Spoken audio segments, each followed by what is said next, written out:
After Clen defeated Ray, who had challenged him to seize the Book of Toa, Vordain ultimately managed to claim the book for himself, further deepening the mystery surrounding his true intentions.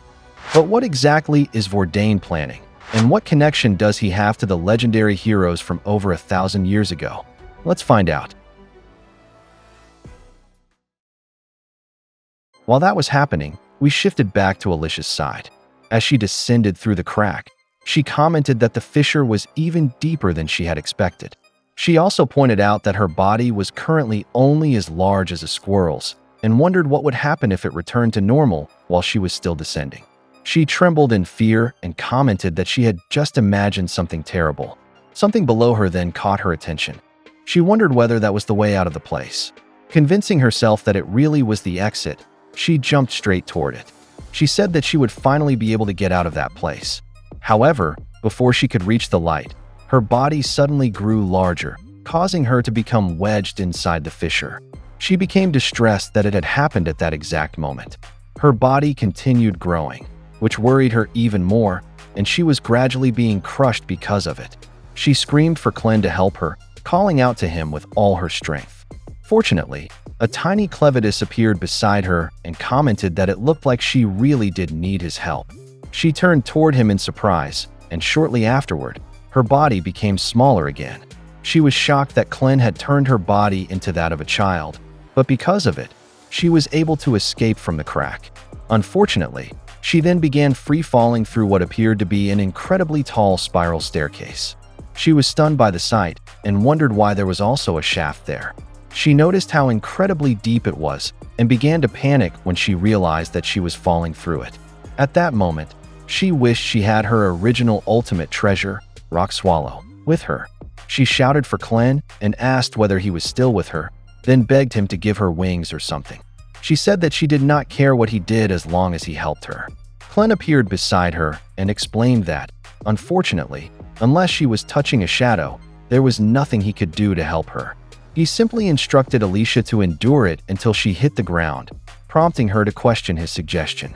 Clen added that once she landed, he would repair the damage and restore her to her original form while he was at it, saying that it would not be a problem. Alicia sarcastically agreed that it was definitely a problem.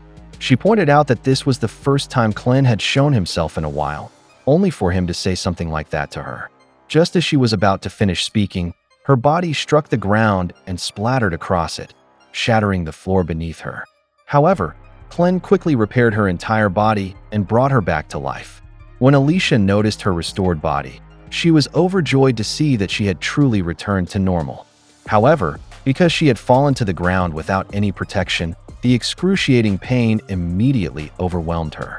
Her body trembled in agony as she cursed and explained that the moment Clen restored her, all the pain struck her at once. She desperately begged him to do something about it. She also said that the pain was so intense that it was beyond comprehension and that she might die from the pain alone. Not long afterward, she managed to endure the pain and turned her attention to her body. She noticed that her clothes no longer fit her and had been torn to pieces. She asked Clen whether he could at least use her shadow to do something about her clothes, adding that she also needed her sword. Clen replied that she was far too deep underground and that he had already used the last remaining power of his Devil Eye Core to restore her to normal. Afterward, he instructed Alicia to fight on her own until he arrived. Alicia simply agreed and said that she had already expected as much. After that, she looked around and wondered what kind of place she was in. She described the area, saying that everything around her was red and that strange patterns covered the ceiling and walls. She then said that she felt as though she had seen them somewhere before. She carefully examined the ceiling and realized that the patterns depicted the starry sky. Then, a reclining chair suddenly appeared behind her as thorns emerged from the ground. Alicia became wary of it and stared at it for quite some time. Afterward, she decided to approach it despite still being confused. She also noticed that the thorns on the ground were made of iron. She commented that the chair was strange, especially because it had leather straps that appeared to be used for restraining victims. Because of this, she wondered whether the place was a torture chamber. She then thought about searching for the room's entrance. She wondered whether she was trapped there, since the spiral staircase inside the shaft she had fallen through ended quite high above her current location. She heard a creaking sound from beside her. When she turned around, she saw a door opening. She stared at it briefly before approaching it, wondering whether the door had already been there earlier. She peeked inside and saw nothing but enormous, smooth walls. She commented that the place had an extremely archaic style. She also added that she felt as though she had seen that place somewhere before. She stared intently inside and wondered whether it was a trap. She looked back at the chair before deciding what she was going to do. She tore off one of her sleeves and said that even if it was a trap, she still had to proceed. She used the piece of clothing to tie her hair. Afterward, she adjusted her clothes so they would cover and support her body more securely without moving around too much. She said that it would be good enough for now, as long as she could move properly. She looked into the hallway and entered it to search for an exit. She saw another door inside, so she decided to pass through it. When she opened it, the shock was clearly visible on her face because it seemed to have brought her straight back to the place where the chair was. She saw the piece of clothing she had left on the floor and pointed out that it was the same one she had thrown away earlier. She became worried and said that she thought she had been walking straight ahead. She then asked herself how she had ended up back in that place. She also pointed out that there had not been a door on that side when she first fell there. Something suddenly caught her attention. She then began hearing screams coming from inside the hallway she had just come from. She told herself that there should not have been anything there, so she wondered why she was hearing cries and screams. She also admitted that she was not particularly fond of ghosts and other things like that. Outside the dark dimension, the black tower Clen had erected gradually collapsed and shattered into pieces. Clen and Ray landed on a small patch of land in the middle of the lake. Even though Ray was unconscious, he still managed to hold on to Clen's foot. Clen looked at him. Then, something resembling a spirit suddenly emerged from Ray's mouth and flew upward. Clen caught it and said that he did not know what the thing was, but he would not allow it to escape. He spun it around like a toy before forcefully slamming it back into Ray's body. Ray briefly opened his eyes before losing consciousness again, but he was still breathing. Clen scoffed afterward. Zaftir then arrived and commented that he seemed to have grown merciful. She added that if he were still the same as his former self, he would have killed Ray immediately and gone after Vordain. That caught Clen's attention, and she added that if he had killed Ray, the spell Vordain had placed on him would have been cancelled. She asked whether Clen could not have stopped Vordain and prevented the book from being taken, and why he had not simply done so. Clen said that he could have done it if he wanted to, but he chose not to because of the information Ray possessed. He then pointed at Zaftir and said that she had no right to talk either. He asked whether, since she could see Vordain, she could not have used the mist to stop him. He said that Zaftir probably did not do so because it would have placed an extremely heavy burden on her medium. As usual, she was still too soft on the hominids. Zaftir replied that Clen no longer had any right to say that to her. Clen said that as far as that matter was concerned, Vordain's attachment to the hominids seemed even more deeply rooted than Zaftir's. However, he retracted his statement and said that perhaps it had more to do with the true heroes than the hominids. He added that he could sense that Vordain had an extraordinary obsession with them. He asked whether there was still more information about Vordain that Zaftir was hiding from him.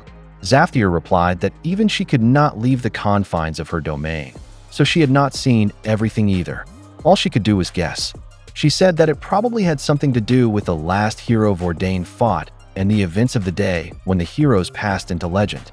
Clen questioned what she meant about the events of that day. He also asked why that person was called the last hero.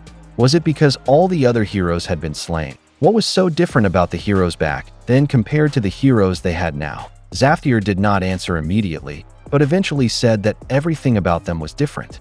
Afterward, Gart flew above them and cleared away what was obstructing the sky, drawing their attention toward him. Gart landed and knelt before his queen. He informed her that he had just returned. Zaftir praised him and requested his report, which he immediately delivered. He informed her that he had found the hero Alicia, who was now descending deeper into the mirror world while searching for the secret chamber. Zaftir asked what he meant. Gart explained that according to Alicia, there was another world containing the same locations, and they could reach it through the mirrors.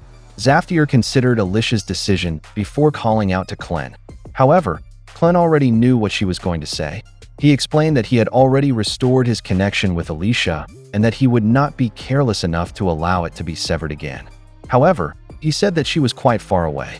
He He began walking away, so Zaftir asked whether he was going there.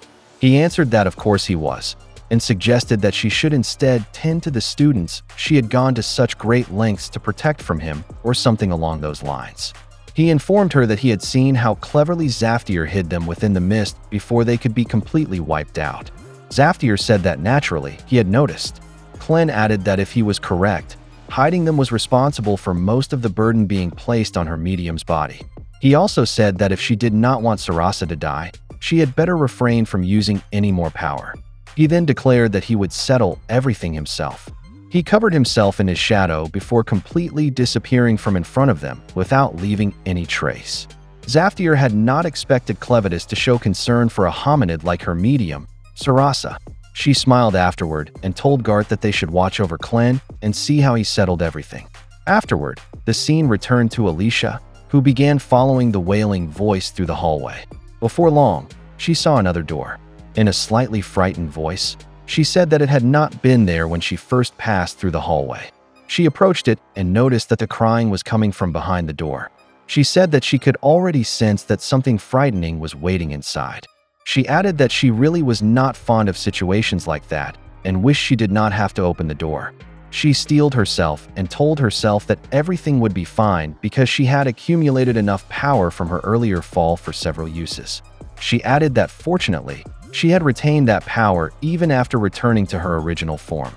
Because of that, she would still be able to fight a little. She readied her fist to strike while also preparing to open the door. However, when she opened it, she was greeted only by the same room and chair, leaving her completely confused. Her eyes widened in shock when she realized that it truly was the same place, because she saw the piece of clothing she had thrown away earlier. She asked what was happening and noticed that she could no longer hear the crying. However, she added that the door she had just passed through was still there. Her overwhelming confusion prompted her to ask what that place even was.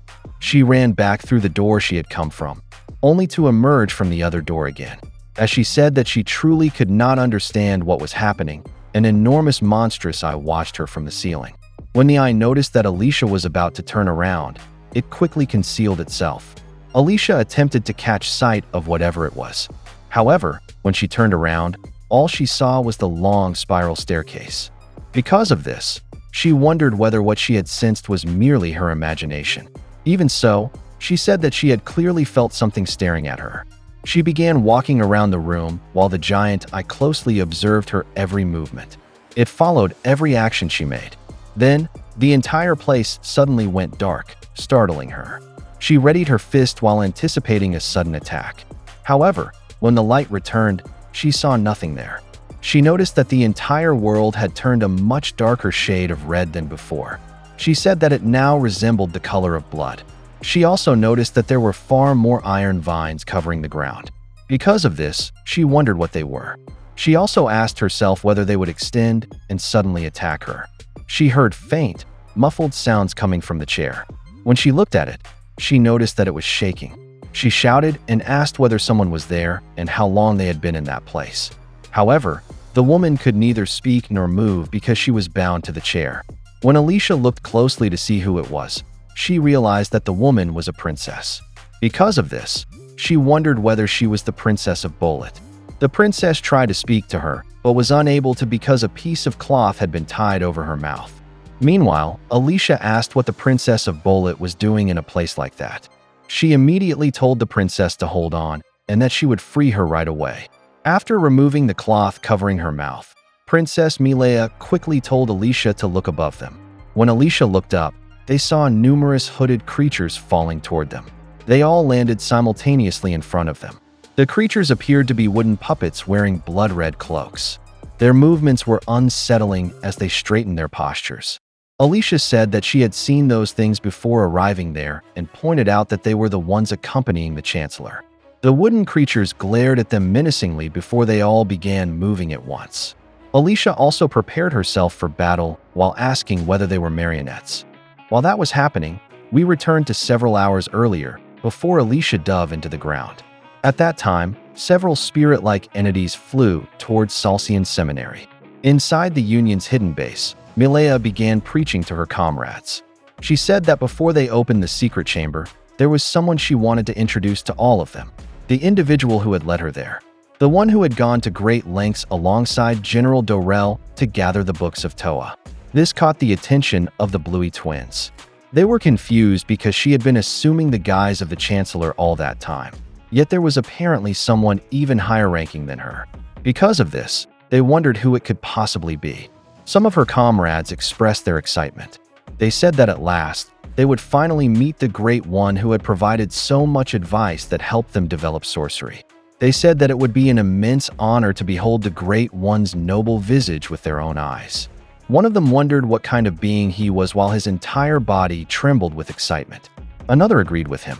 Edison pointed out that everyone's voices really were trembling, which Laswell agreed with. Milea then told her followers to stand in awe. She began declaring that through the power of her Book of Toa, the book of the second passage, the town of origin, she would manifest it. Something suddenly changed above them, drawing their attention upward. The followers were shocked when the ceiling transformed into a mirror. In an instant, it seemed as though they had all been transported inside the mouth of a volcano. They became even more shocked and asked whether they had suddenly been moved to that location. Milea clarified that they had not moved and that it was merely a reflection. She pointed out that what they were seeing was the crater of Mount Volt. The followers were taken aback when they heard its name and asked whether it was the mountain located in the extreme north. Milea confirmed that it was. Leon began to grow nervous and asked whether all of it was real. Milea added that, in other words, that place was the citadel of the Great One, the Devil Beast King Vordain. Vordain then revealed himself before them. He was covered in magma and radiated an overwhelmingly intense and terrifying presence, shocking all of them. He stood atop a massive rock in the middle of the volcano and told the hominids that they were holding their heads too high. In a frightening and commanding tone, he ordered them to bow. They all immediately obeyed. Tigel trembled in fear as he thought to himself that he could not stop shaking and was unable to raise his head. He thought that Vordain's terrifying aura was overwhelmingly intense. As he felt the dragon's crushing presence, he stated that Vordain truly was a devil beast king. Edison also bowed in fear, while Laswell secretly called out to Vordain. Vordain then addressed Milea by her full name. Milea responded by addressing him as her lord, the great devil beast King Vordain. Vordain instructed her to receive what he was about to give her. It turned out to be another book of Toa, which immediately caught Milea's attention. When she examined it, she immediately realized that it was the book of the third passage, the furnace. Vordain explained that he had caught Clint off guard and snatched the book from him. Afterward, he praised Milea and said that her students had proven useful, addressing her as Chancellor. He also informed her that the soul fragments would soon gather there. Everything was now in order, and Milea would have everything she needed. Milea then said that they were now fully prepared and that the time had come to achieve their grand ambition. The complete restoration of the legend of the hero. A complete break from that false world and the false distortion of the legend. She declared that a golden age of hominids and magic would once again dawn upon that land. Vordain praised her for this and permitted her to begin their plan. Milea responded that they would proceed at once. She erected a wall with a mirror behind her followers, startling the twins. It seemed as though they had once again been transported to another location, and they were now standing atop a white cylindrical tower. Behind the followers remained the newly formed mirror, through which Vordain watched them from the other side. Tigel was confused by the place and commented that there was nothing there. Meanwhile, Leon wondered why nothing but emptiness surrounded them.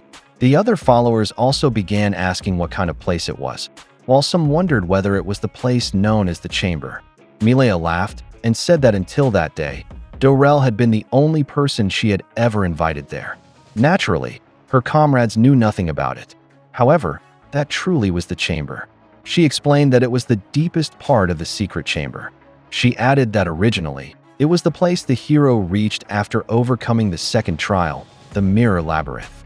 It was also the very place where the hero heard the voice of God and learned the specific details of his mission. Because of this, those present realized that it was the place where the divine revelation had occurred.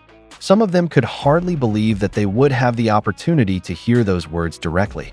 Milea then said that the place was silent for now, but that its silence would end that day. She began controlling all the books of Toa.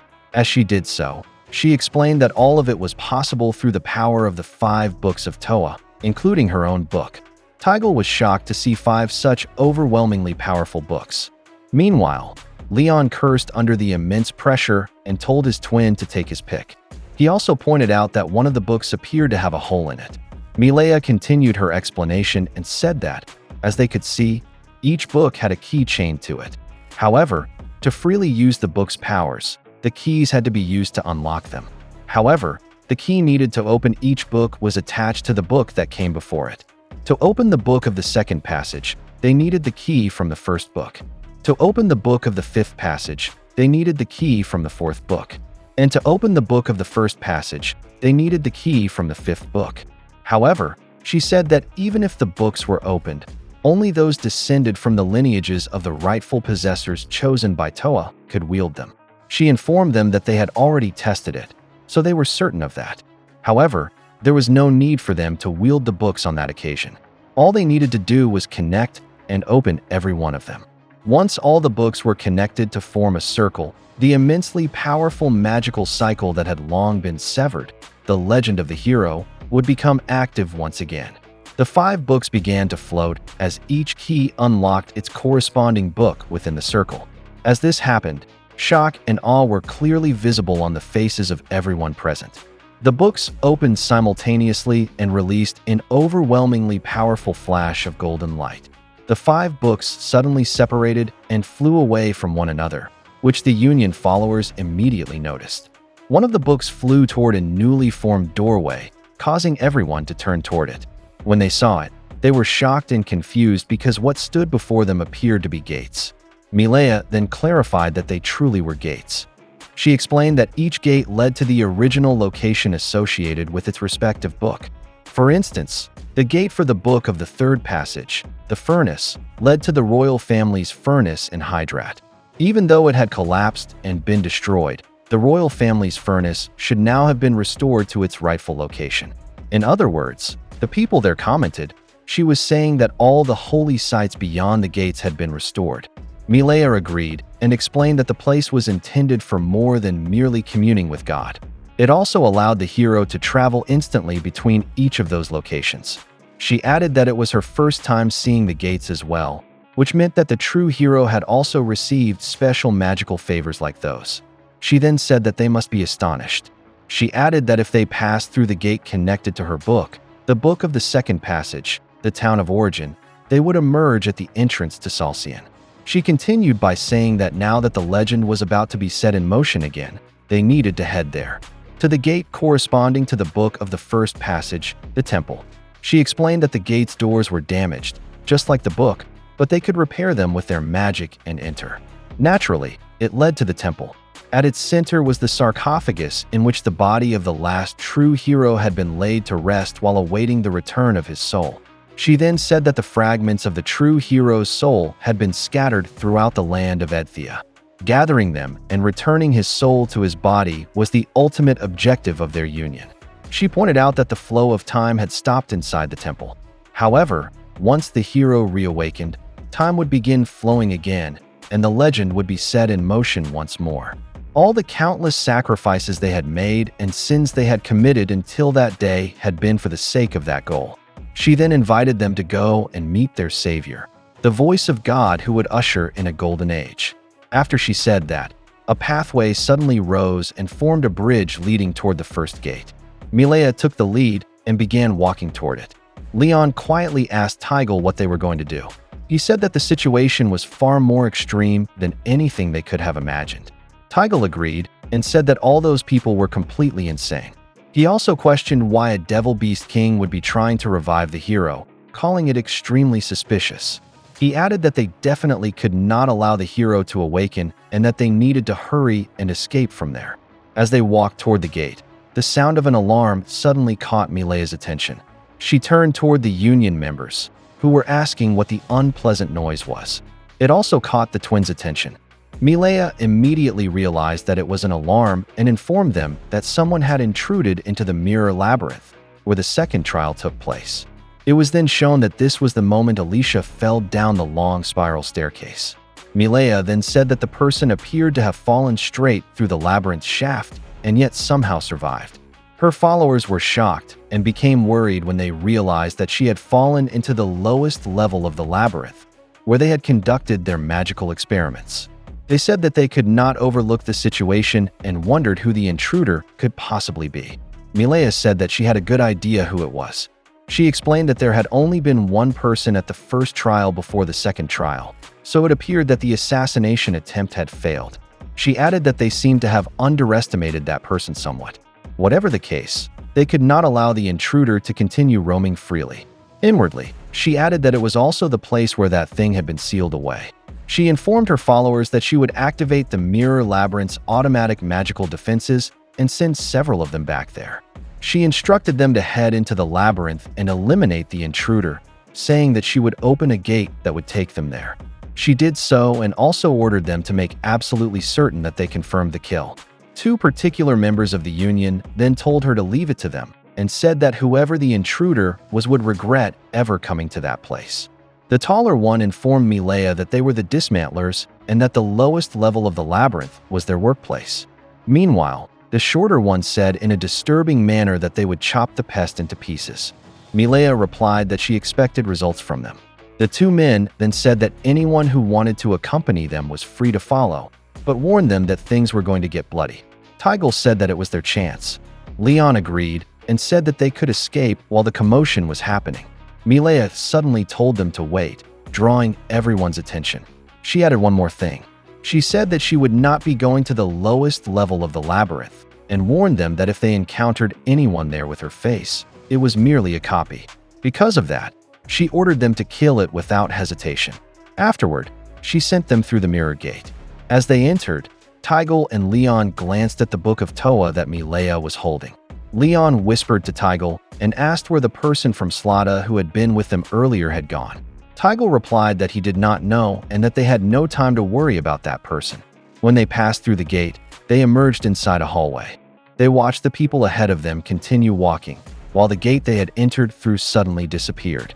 The twins removed their hoods, and Tigel said that they had better find a way out of there.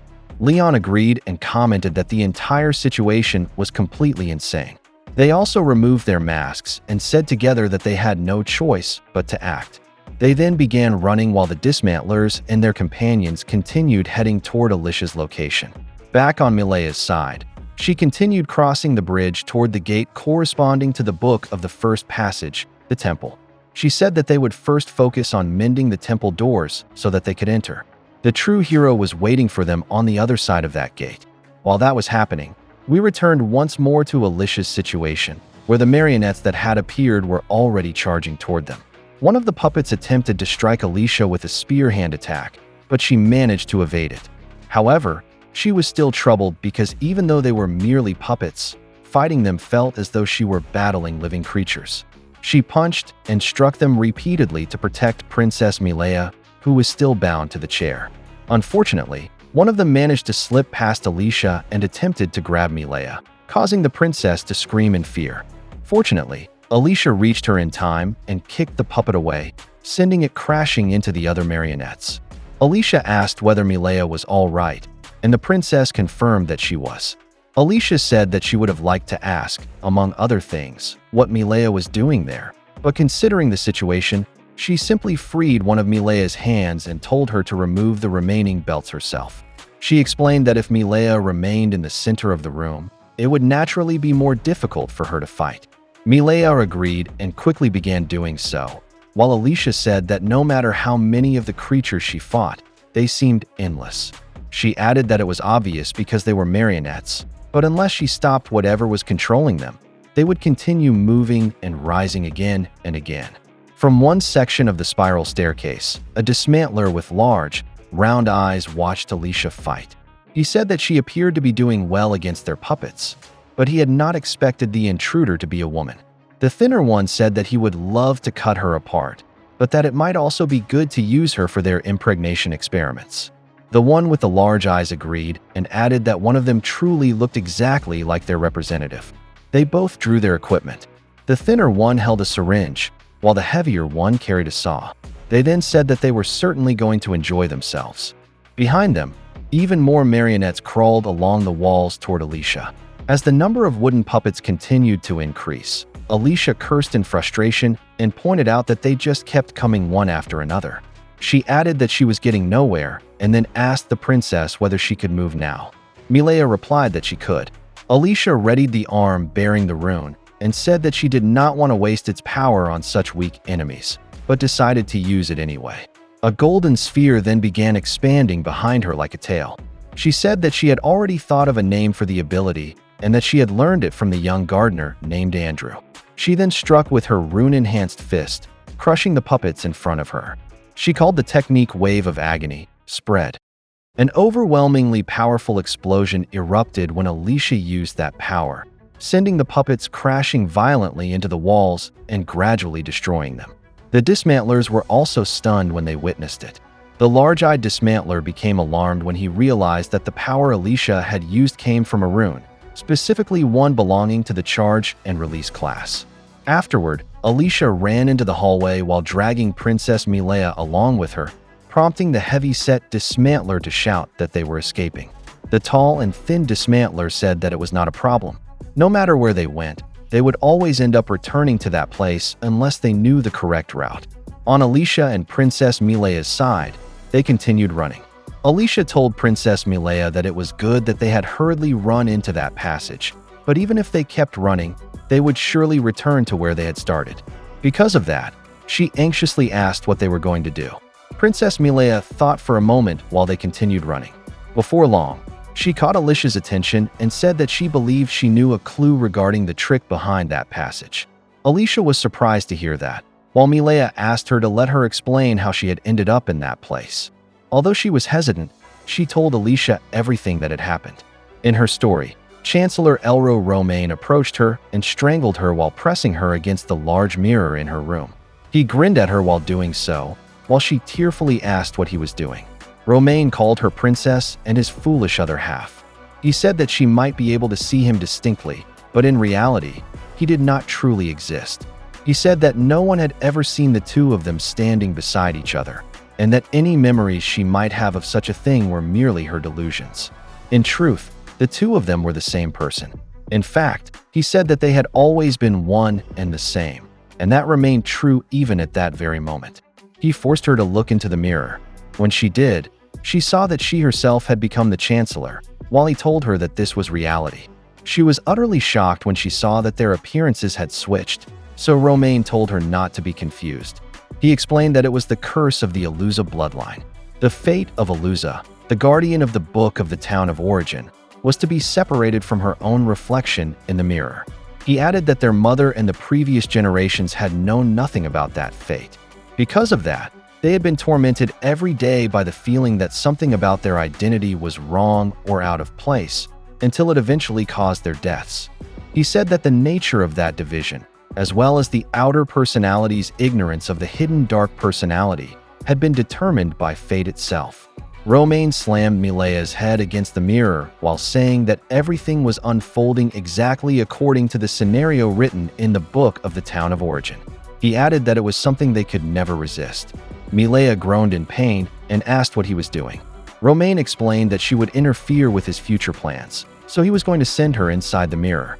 This horrified Milea. Milea slowly entered the mirror as Romaine pushed her through it. After passing through to the other side, she returned to her own body. She was shocked when she saw the space she had entered. Romaine told her that even if she died there, he would simply fulfill both of their roles himself. He then wished her good luck, saying that she would need it, before abandoning her there to die. After hearing that explanation, Alicia shouted, "Wait a minute." She could not believe that the Chancellor's true identity was the princess. So Milea then clarified that she was her dark side. She added that even now, she still had doubts about it. Half of everything that had happened felt as though it had merely been a dream. However, whenever she looked back on her memories, there were many things she gradually began to remember. After that, she continued wandering through the maze until those puppets captured her. She explained that this was when she noticed something. She walked toward the door and told Alicia to watch. She opened the door, prompting Alicia to call out to her. When the door opened, they saw the room containing the puppets and another door. Alicia noticed that it was the same place as before. She immediately instructed Milea to hurry and close it, which Milea did. However, Milea then explained that the important part was what would happen next. Milea opened the door again, prompting Alicia to try stopping her once more. However, instead of the circular room, they saw a hallway beyond the door. This completely stunned Alicia. Alicia was thoroughly confused and said that the door now led somewhere else. Milea told her that she was correct. She explained that every time the door was opened and closed, its destination changed. This happened up to 6 times. She added that on the 7th opening, it returned the person to the place where they had originally started. She then pointed out that every door in the area worked the same way. Alicia asked whether there was a correct route. Milea said that she had been captured rather quickly, so she did not know whether one existed. However, Alicia said that the information was still extremely valuable. Alicia ran toward the next door, and Milea followed her. As they ran, Alicia said that she had simply been charging forward before, so she never would have noticed a system like that. In other words, they only needed to try every possible combination. Milea asked how many times they should open the next door. Alicia replied that they would simply have to guess and told her to open the door she was holding 4 times. Meanwhile, on the dismantler's side, the heavy-set dismantler said that it had been quite some time since they had last returned to that room. Because of this, the tall and thin dismantler wondered whether the women were simply remaining inside the passage. The heavy-set dismantler then called out to their companions and asked whether they could see anything from where they were. The 2 replied that they could not see anything. However, while they were speaking, the door behind them suddenly opened and shoved them out onto the spiral staircase, causing them to fall. It turned out that Alicia and Milea had opened the door. Alicia looked down at the 2 who had fallen. Milea said that she felt as though someone had fallen. Alicia told her not to worry because they were probably only enemies. The dismantlers noticed them, causing Alicia to become alarmed when she saw that there were also enemies below them rapidly climbing toward their position. When she looked upward, she also realized that it was the same spiral staircase she had seen when she first fell. As they ran up the stairs, Alicia cursed in frustration because of the overwhelming number of puppets. She then told Milea that the moment they found the next door, they would immediately enter it. Milea agreed. Because of their escape, the heavy-set dismantler's eyes widened in anger. He asked whether the 2 women had already discovered the secret of the doors. He then invited his companion to get ahead of the women and intercept them at the exit. Before long, Alicia and Milea reached the next door. Alicia immediately told Milea that she would watch her back, so Milea should open the door. Milea agreed. Milea asked how many times she should open it, and Alicia answered 5. Milea did so as quickly as she could. On the 5th opening, the hallway beyond the door changed and became something resembling the inside of a cave.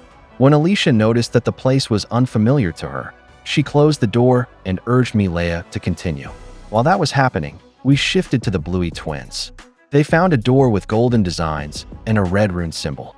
They also appeared to be in trouble because they were discussing how they had already returned to the same place once or twice.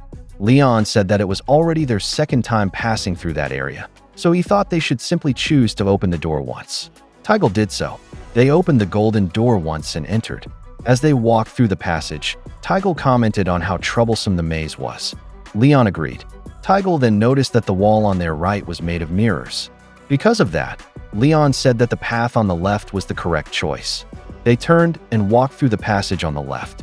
Before long, they saw something at the end of it.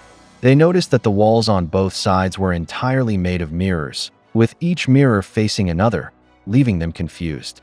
Leon said that the place looked spacious, but it seemed to be nothing more than a straight and narrow passage. Tygel sighed and said, "Good grief." A gentle female voice suddenly came from behind them, catching their attention. Both of them were completely startled. It turned out to be Alicia. She immediately noticed that Tygel and Leon were standing in front of her, which confused the 2 of them in return. Alicia was surprised that they had managed to enter a place like that and said that they were impressive. However, the twins merely asked what a nearly naked woman was doing there and who she was. Alicia pointed at herself and said that it was her. However, the twins said that they did not know her. They then pointed toward the woman behind her and asked whether she was the woman who had been posing as the Chancellor. Alicia immediately stopped them and explained that the princess was a different princess from the one they had seen earlier. She also told them to look closely at the scar over her eye. She asked whether they truly did not recognize her and reminded them that they had formed an alliance with one another. The two only became even more confused. However, just as Leon was about to say that they would never work with a perverted woman like her, he suddenly realized something. In shock, he asked whether she was Alyssa of Haydn. Alicia said that he was correct and revealed her true name to them. She also said that she could still be considered a kind of hero. She added that her friend had used magic to change her appearance as well. Leon pointed out that she had changed far too much.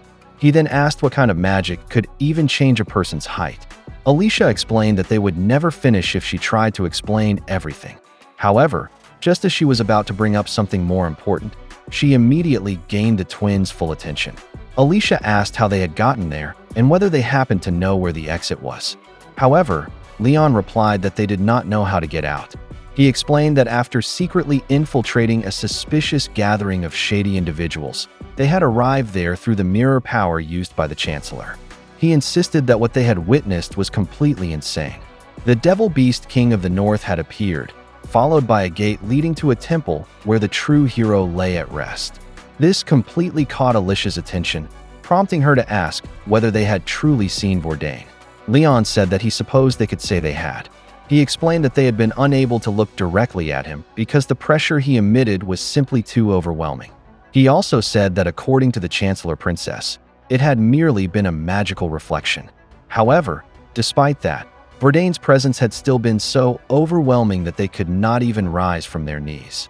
Tygel added that everything had become far too chaotic, so they escaped as soon as they had the opportunity. Alicia said that she wanted to hear more details. Tygel agreed, but told Alicia to put on the robe he was giving her first. He pointed out that she was far too vulnerable in more ways than one. Leon also gave Princess Milea his own robe. He said that she stood out too much in the clothes she was wearing, so Milea thanked him. While putting on the robe, Alicia said that she was surprised they were such gentlemen. She noticed that they were wearing their uniforms beneath their robes. Leon explained that if they were discovered while wearing their uniforms, they could simply claim that they had entered the place by accident and had merely gotten lost. Tygel then urged them to return to the matter they had been discussing. The twins told Alicia everything they knew and everything they had witnessed during the Union's gathering. This included the place where the hero had communed with God and the 5 gates corresponding to the 5 books. Alicia said that they had truly gotten themselves deeply involved, which Leon agreed with. Alicia then explained that Vordain and the Union's objective was undoubtedly to revive the true hero and restore the true legend. She added that Dorel had also claimed that the current version of the legend was false and that his objective was to destroy it. He had also said that they intended to restore the age of the true heroes. Tygel said that if that was their only objective, then it did not sound all that bad. Leon added that since they had been hiding underground and doing everything in secret, they were undoubtedly planning something sinister. Alicia agreed and said that in truth, they had been gathering innocent babies and using them for some unknown purpose. Whatever their reasons might have been, what they were doing was completely unforgivable. She then said that they absolutely had to stop them. The twins commented that it was deeply disturbing that those people were using babies. Milea trembled in shock and disgust as she realized and questioned whether she had secretly been doing something like that. Alicia noticed Milea's reaction, but did not pay much attention to it. She informed the twins that her objective was to continue farther ahead. She then asked what they intended to do. They replied that they were leaving because they could not remain in a place like that. Alicia understood and said that, in that case, they should take Milea with them and escape. She said that if they continued straight toward the top, they should at least be able to reach the surface. However, even if they made it outside, they would still find themselves in a bizarre world. The beings walking around there might appear to be monsters, but they were actually people. Conversely, from those people's perspective, the twins would appear to be devil beasts. She suggested that they hide somewhere until everything was over. If they needed someone they could rely on, she told them to search for a great eagle devil beast. Tygel questioned that suggestion, so Alicia explained that it was the only creature capable of understanding them. If they mentioned her name, it would probably listen to them. Leon said that what she was saying sounded completely insane. Tygel said that it would only matter if they could first manage to escape from that place. He pointed out that it was a passage lined with mirrors facing one another. Leon said that the place undoubtedly had some kind of secret. He added that no matter how they looked at it, it was obviously a trap. Because of that, the door at the end seemed even more suspicious. Alicia wondered whether the golden door was the exit or whether it led somewhere more important. She then decided that she would take the lead. She instructed Princess Milea to follow behind her, while the twins watched their backs. She told them to carefully observe the mirrors on both sides as they proceeded. They began walking. As they continued forward, Tygel commented that the place was giving him the creeps. Something suddenly caught his attention. He saw what appeared to be a spider-like monster with a large red abdomen and a single eye. He immediately called out to Alicia and said that there was something deep within the mirror, causing all of them to turn around at once. He also informed them that it was gradually approaching them. Because of that, Alicia told them to run and hurry toward the door, which they immediately did. However, when Alicia stepped on a particular tile, it suddenly shattered. It turned out to be a mirror, much to her shock. Alicia and Milea began falling because of it. Alicia cursed in frustration when she realized that the floor was merely a mirror reflecting the ceiling. The twins called out to them in concern. However, before they could fall any deeper, Alicia used her strength to pull Milea toward her and throw her toward the twins while shouting for them to take care of her. The two of them managed to catch Milea. Just as Tygel was about to ask what would happen to Alicia, she assured them that she would be fine and urged them to keep going. Leon clicked his tongue in frustration. Tygel tried to ask what they should do about the monster, but the question was quickly set aside when they noticed that it had dived downward. Meanwhile, as Alicia continued falling, she commented that she always seemed to end up falling. Before long, she landed on solid ground with her back. The impact hurt her and caused her to gasp from the intense pain. Before standing up, she wondered where she had ended up this time. She noticed that many things were scattered around the area. She was horrified when she realized that they were bones. A large, glowing orange circle appeared before her. When her vision cleared, she realized that it belonged to the monster that had been pursuing them earlier. She saw that its red abdomen contained bones and brains, leaving her deeply shaken as she questioned what kind of monster it truly was. She asked what those people had placed inside it. She became disturbed when she realized that the Union was using that monster to create the puppets. Her eyes widened even further in absolute horror when she noticed that even the bodies of infants were being placed inside the monster and dissolved to create those puppets. She was deeply shaken and horrified when she saw them disappear right before her eyes. The dismantlers suddenly appeared and asked whether she was surprised. Unconcealable fury and disgust filled Alicia's face as she turned toward them. The short and heavy-set dismantler explained that what she had seen was merely the useless refuse left behind after they had torn the souls out of the babies. Alicia angrily repeated the words useless refuse. The tall dismantler asked why she was so furious. The short dismantler said that they were merely infants with no relatives. In fact, they were probably happier because they had finally been used for something useful. He explained that they provided nourishment for the Chimera Queen, the puppet factory they had created. He pointed out that they served as fuel for producing new puppets. Shocked and disgusted, Alicia asked whether that meant they were creating puppets from the flesh of babies. The tall dismantler called her an idiot and said that, of course, the babies alone could not possibly provide enough material. He added that materials such as bone frameworks, veins, and muscle fibers were taken from devil beast offspring, prisoners, and others. He also said that there was still plenty of leftover refuse scattered across the floor because they could not use all of it. Alicia pointed out that Nellie had lost 3 children. On top of that, she had cared for many babies she did not even know and delivered them there in the hope that they would survive. She then angrily asked whether this twisted fate was what awaited those babies and why something like that had to happen. The heavy-set dismantler laughed and said that they had created the puppets as soul vessels so they could develop a method of transferring combined souls into them. He also said that their objective was to gather the scattered fragments of the true hero's soul, whose body lay inside the temple, reconstruct his soul, and return it to its vessel so that he could awaken. He shouted madly that they were doing all of it for the complete restoration of the legend of the hero. The lives of those babies and the others they had sacrificed were offerings placed upon the altar of their great objective. He continued speaking and said that, in fact, they considered it a tremendous honor to be used for that purpose. However, He suddenly stopped in the middle of his speech when he and his companion noticed that Alicia had disappeared from in front of them. It turned out that Alicia had moved at an unbelievable speed and appeared behind him. She then said that she now understood everything he had been saying perfectly. She kicked the short and heavy-set dismantler with overwhelming force. The kick tore through his back and sent him flying straight into the wall and the pile of bones. She then turned toward the tall dismantler and said that she now completely understood what kind of people they were, causing him to become alarmed. The remaining dismantler tried to order the Chimera Queen to attack Alicia, but the monster instead devoured him, much to Alicia's surprise. After swallowing him, the man ended up inside one of the red bubbles within the Chimera Queen's body and rapidly turned into bones before he could even finish calling for help. Alicia clicked her tongue in frustration afterward.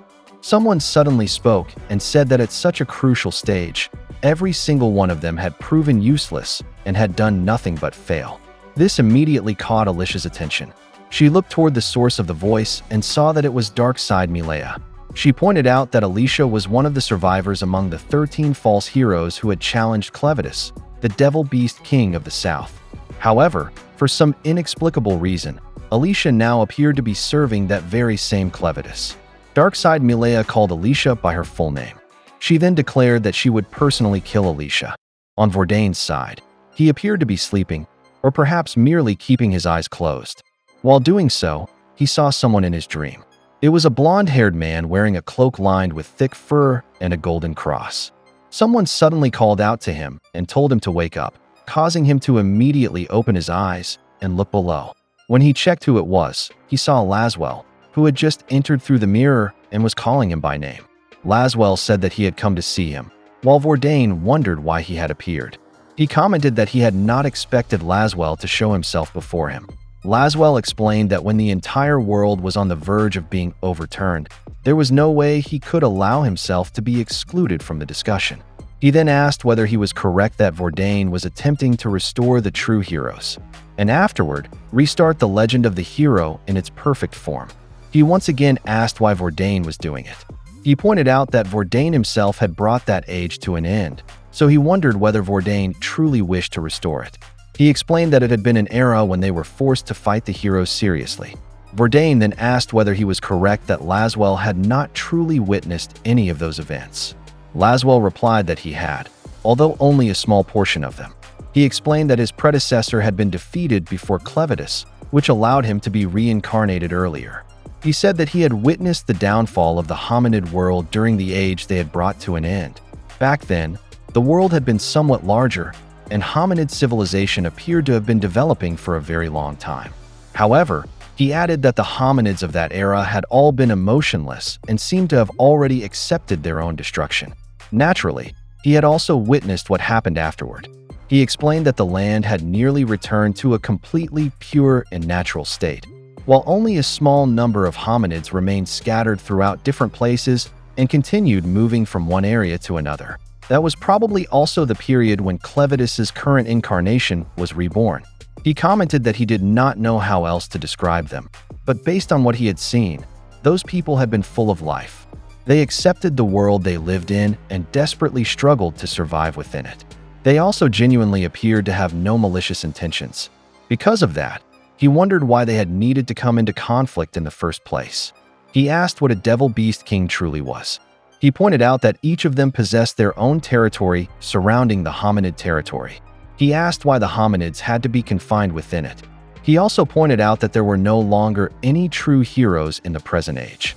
Why, then, did they still refuse to allow the hominids to leave their territories? If the reason was the legend, would it not be better to simply destroy all the books and bring the legend of the hero to a permanent end? He said that at the very least, if they removed the second passage connected to the awakening of magic, along with the third passage connected to weapons, the hominids would lose their ability to fight. He asked why Vordain had not done that, and was instead doing the complete opposite. He pointed out that Vordain was involved in a conspiracy to restore the legend and revive the heroes. He then asked once again why Vordain was doing it. He urged Vordain to answer him.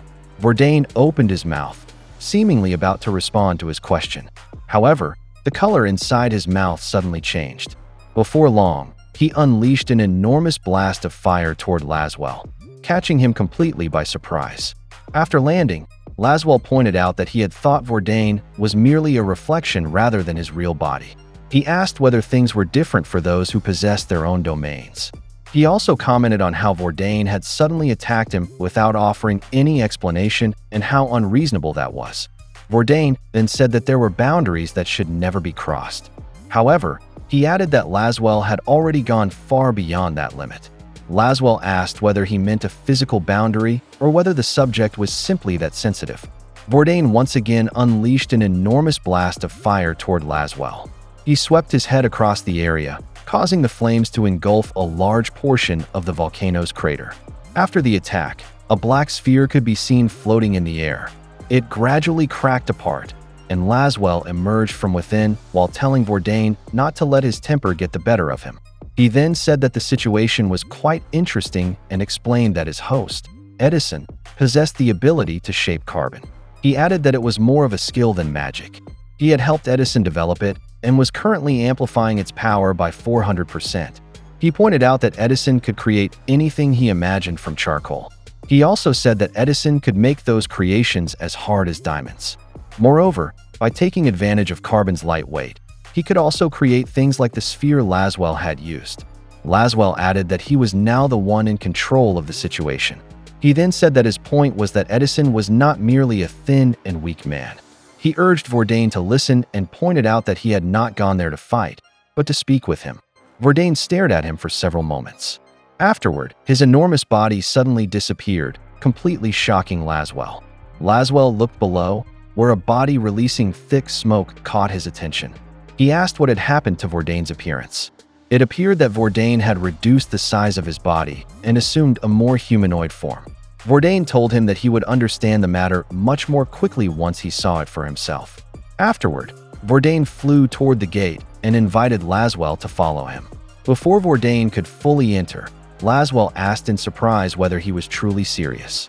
Meanwhile, near the gates, several Union members were attempting to repair the damage sustained by one of them.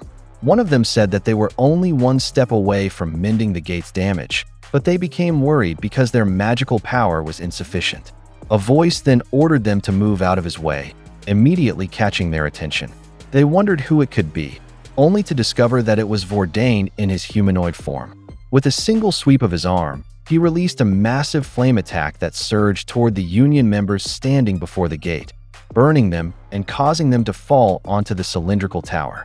Laswell pointed out that those people were supposed to be Vordain's collaborators. Vordain climbed toward the damaged gate. When he reached it, he placed his hand against it and appeared to command it to open. The same gate that numerous Union members had struggled desperately to open was easily unlocked by the Devil Beast King. After opening the gate, he walked inside with a serious expression. He silently observed the area and the space where the true hero rested. Meanwhile, Darkside Milea sensed something, causing her to turn toward the direction from which the feeling had come.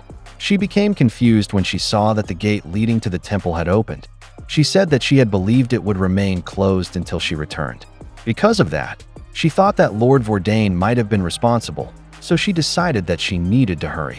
She then returned her attention to Alicia. She called Alicia a false hero and explained that she was nothing more than an ordinary, insignificant person with no connection whatsoever to the legend of the hero. It turned out that she had imprisoned Alicia inside a dome-like space filled with water. She added that, in other words, Alicia could not even be considered a supporting character. No matter how much she struggled, she would have no role to play in the new age that was about to begin. Alicia continued drowning while she spoke, but Darkside Milea merely continued. She laughed and asked whether Alicia knew where she was. She then said that she would explain why Alicia was underwater. She explained that it was a spell called Mirror Prison. She said that what was reflected inside it was the most difficult situation Alicia had experienced up to that point. Even though Alicia was present there now, she also existed in that other place at the same time. She urged Alicia to take a good look around her. She then mockingly asked whether she was correct that Alicia recognized the place. Alicia looked upward and saw pieces of wood and barrels floating in the water, causing her to realize where she was. An enormous octopus-like monster emerged from beneath her. Because of this, she fearfully realized that it was the Ancient One from the shaft of Elbay. Dark-Side Milea said that she was correct. She then told Alicia to regret her foolishness in not even bringing a sword as she died while being devoured by the monster. The Ancient One rapidly approached Alicia with its enormous mouth wide open, ready to swallow her. Dark-Side Milea said that she guaranteed that even Alicia's new power would not be capable of destroying the monster's stomach from the inside. In Alicia's mind, she said that there was no longer any point in struggling because she was being sucked inward. Meanwhile, Dark-Side Milea merely laughed at her situation. Dark-Side Milea continued laughing as Alicia was gradually pulled inside. Before long, Alicia completely disappeared from sight and was drawn deeper into the Ancient One's mouth. Afterward, Dark-Side Milea said that it was time for her to wear clothing appropriate for the new age. She declared that she was Aluza's dark side, a being who possessed a domain of her own. She removed her robe and revealed a staff with a mirror at its tip. She displayed her new attire and said that from that moment onward, an age in which only the genuine would survive was about to begin. She added that the spell would lose its effect once Alicia died. She then ordered the Chimera Queen to watch over Alicia until that happened. Afterward, she told the monster that she was heading to the temple. Inside the mirror prison, the Ancient One stopped moving after swallowing Alicia. However, before long, a succession of metallic impacts could be heard from inside it, immediately catching Dark-Side Milea's attention. She wondered what the sound was. Alicia's voice then came from inside the monster as she used the spell Wave of Agony. Focused Burst, Rising Dragon. A long slash then appeared across the Ancient One's head, shocking Dark-Side Milea even further. Alicia emerged from the opening and rapidly swam upward, deeply alarming Dark-Side Milea. She was also shocked when she saw that Alicia was holding a sword, prompting her to ask where she had obtained it. Alicia thrust the sword into the mirror prison and shattered it effortlessly. Alicia's thrust continued straight into the Chimera Queen's eye, causing its blood to spray throughout the area. Its entire body was also sent flying before collapsing onto the ground. Dark-Side Milea then asked whether Alicia had managed to break free from the spell's restraints and how she had done it. She shouted and demanded to know what kind of sword Alicia was holding. She pointed out that it was neither the rock swallow Alicia had previously used nor the waterfall splitter mentioned in the report. She then asked where Alicia had obtained that sword. Alicia replied that it had simply been lodged inside the Ancient One's stomach, greatly shocking Dark-Side Milea. She explained that the creature had probably swallowed an enormous number of swords. She said that most of them were already decaying, but that particular sword was still in good condition. She added that it was probably an ultimate treasure, which was why it had not dissolved. Of course, she said that its handle was somewhat damaged. However, as long as it could survive a single battle, that was good enough. She then told Milea that she had chosen the wrong place to finish her off, addressing her as Chancellor. However, she immediately took it back and said that Milea had only been posing as the Chancellor, so she would simply call her Dark Princess instead. Dark-Side Milea retorted by telling Alicia not to casually give her nicknames while calling her nothing more than a mere commoner. She pointed out that even with an ultimate treasure in her hands, Alicia was still nothing more than an ordinary person. She said that an ordinary person should live an ordinary life. She then asked why Alicia did not simply plow fields or become a merchant's wife. She also said that once the legend of the hero had been properly restored and set in motion again, that would be the limit of how far Alicia could go. However, Alicia replied with a grin that she did not understand Milea's reasoning, but regardless of what anyone else said, she was a hero. She then added that someone was about to arrive, and she knew that he would come. While that was happening, Clen was shown standing atop a mountain outside the hiding capital, along the border of Hydrat. Alicia added that he would arrive very soon. In the next scene, we shifted to the situation inside Hydrat itself. Fabio was anxiously urging the knights to move quickly and summon Queen Mother Tawara. He informed them that something extremely serious had happened. Something was surging up from the ground where the royal family's furnace had previously stood. Because of this, he wondered whether that could be the furnace's original appearance. Afterward, we moved to the situation inside one of the houses, where Nellel hurriedly approached Tawara to inform her of the information she had gathered. Tawara said that she already knew and urged Nellel to move while putting on her robe. She informed Nellel that they had heard a noise coming from the direction of the furnace, which made her believe that something had happened there. She also instructed her to prepare before a messenger arrived, which Nellel immediately did. The sleeping Luna woke up, and while they were preparing, he wondered what was happening. Something outside their window caught his attention, causing him to turn toward it. After Tawara finished dressing, she turned toward Luna and told him to remain in the room with Nellel. However, before she could finish speaking, they became confused when they could no longer see him. It turned out that Luna had already flown outside the building and was looking around. He scanned the surrounding area, and when something caught his attention, he quickly flew toward it. What he had seen was Clen walking. Clen turned toward him and grinned before Luna could reach him. Luna happily shouted his name and welcomed him back with a hug. Clen carried him and commented that hominids truly did grow remarkably quickly. Luna had become much stronger during the brief period since Clen had last seen him. Fabio arrived and noticed them. He was completely shocked to see Clen and Luna, whom he addressed as the young king, and asked why Clen had come there. Before Clen could explain, Tawara's shout echoed through the area as she called Luna's name.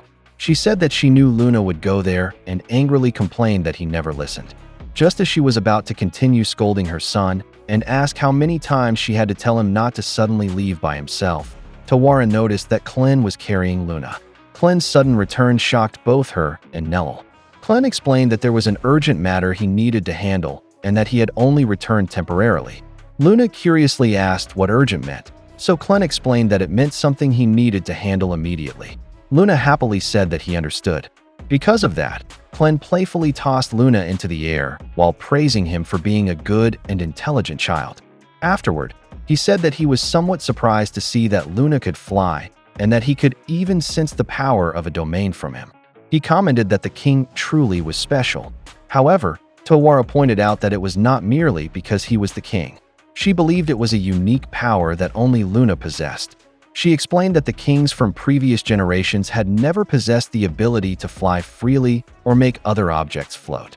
She added that nothing about such an ability had been mentioned in Haiden's history books or even in its ancient children's stories. She also said that Luna's intelligence was extraordinary. She explained that Luna was only an infant who had not yet reached 10 months of age, but he already possessed the mind of a child approximately 10 years old. Normally, something like that would be completely impossible. Clen said that he understood and added that he had some idea why.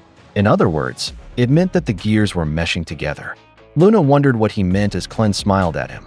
Afterward, Clen handed Luna to Nellel, who immediately took him. He praised Nellel for taking good care of Luna and protecting him, then asked her to continue watching over the child.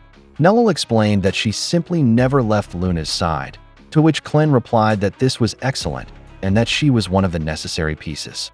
After that, Clen returned his attention to his urgent matter, which also reminded Fabio that they still needed to handle the situation at the furnace. Fabio informed them that the royal family's furnace had suddenly been restored and urged them to go and see it. When they arrived, Tawara was shocked to see that it had turned golden. Fabio explained that there had been nothing in that area except a fallen door since the previous night, but it had suddenly appeared during a tremor and ended up looking like that. Clen commented that it was just as he had expected. He explained that after the book of the third passage, the furnace, had been stolen from him. He sensed the power of the corresponding domain returning to that land. It was not only that location. All the remaining holy sites connected to the legend of the hero had also been restored. Tawara was stunned to hear that, so Clen clarified that it was true. He informed her that there were 5 locations in total. Something had probably appeared in the same manner at each of those places as well. Meanwhile, in Esselberg, the capital of Esslin, King Uriel felt a powerful tremor inside Eldon Castle and immediately looked through his window to see what was happening. Something on a distant mountain caught his attention. He was utterly stunned when he saw the southwestern hill rising, and when a golden temple appeared, he became even more shocked. He stared at the temple in complete disbelief. Meanwhile, at Salsian Seminary, Lang Face was weakly walking back inside when another temple emerged from beneath the ground beside the pathway. He commented that he understood and that the time had finally come. We then shifted to the Elden Knights, where one of Owen Korza's companions noticed something and immediately asked him to look toward the straits of Bent and Slada. He pointed out that the sea was raging and became shocked when he saw a vortex beginning to form there.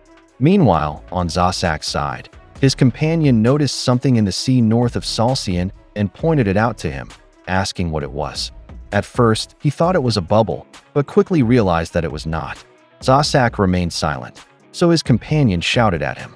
However, Zasak merely grinned and said with apparent excitement that the time had finally come. Back at the furnace, Tawara carefully considered Clen's statement that this kind of phenomenon had occurred at every site.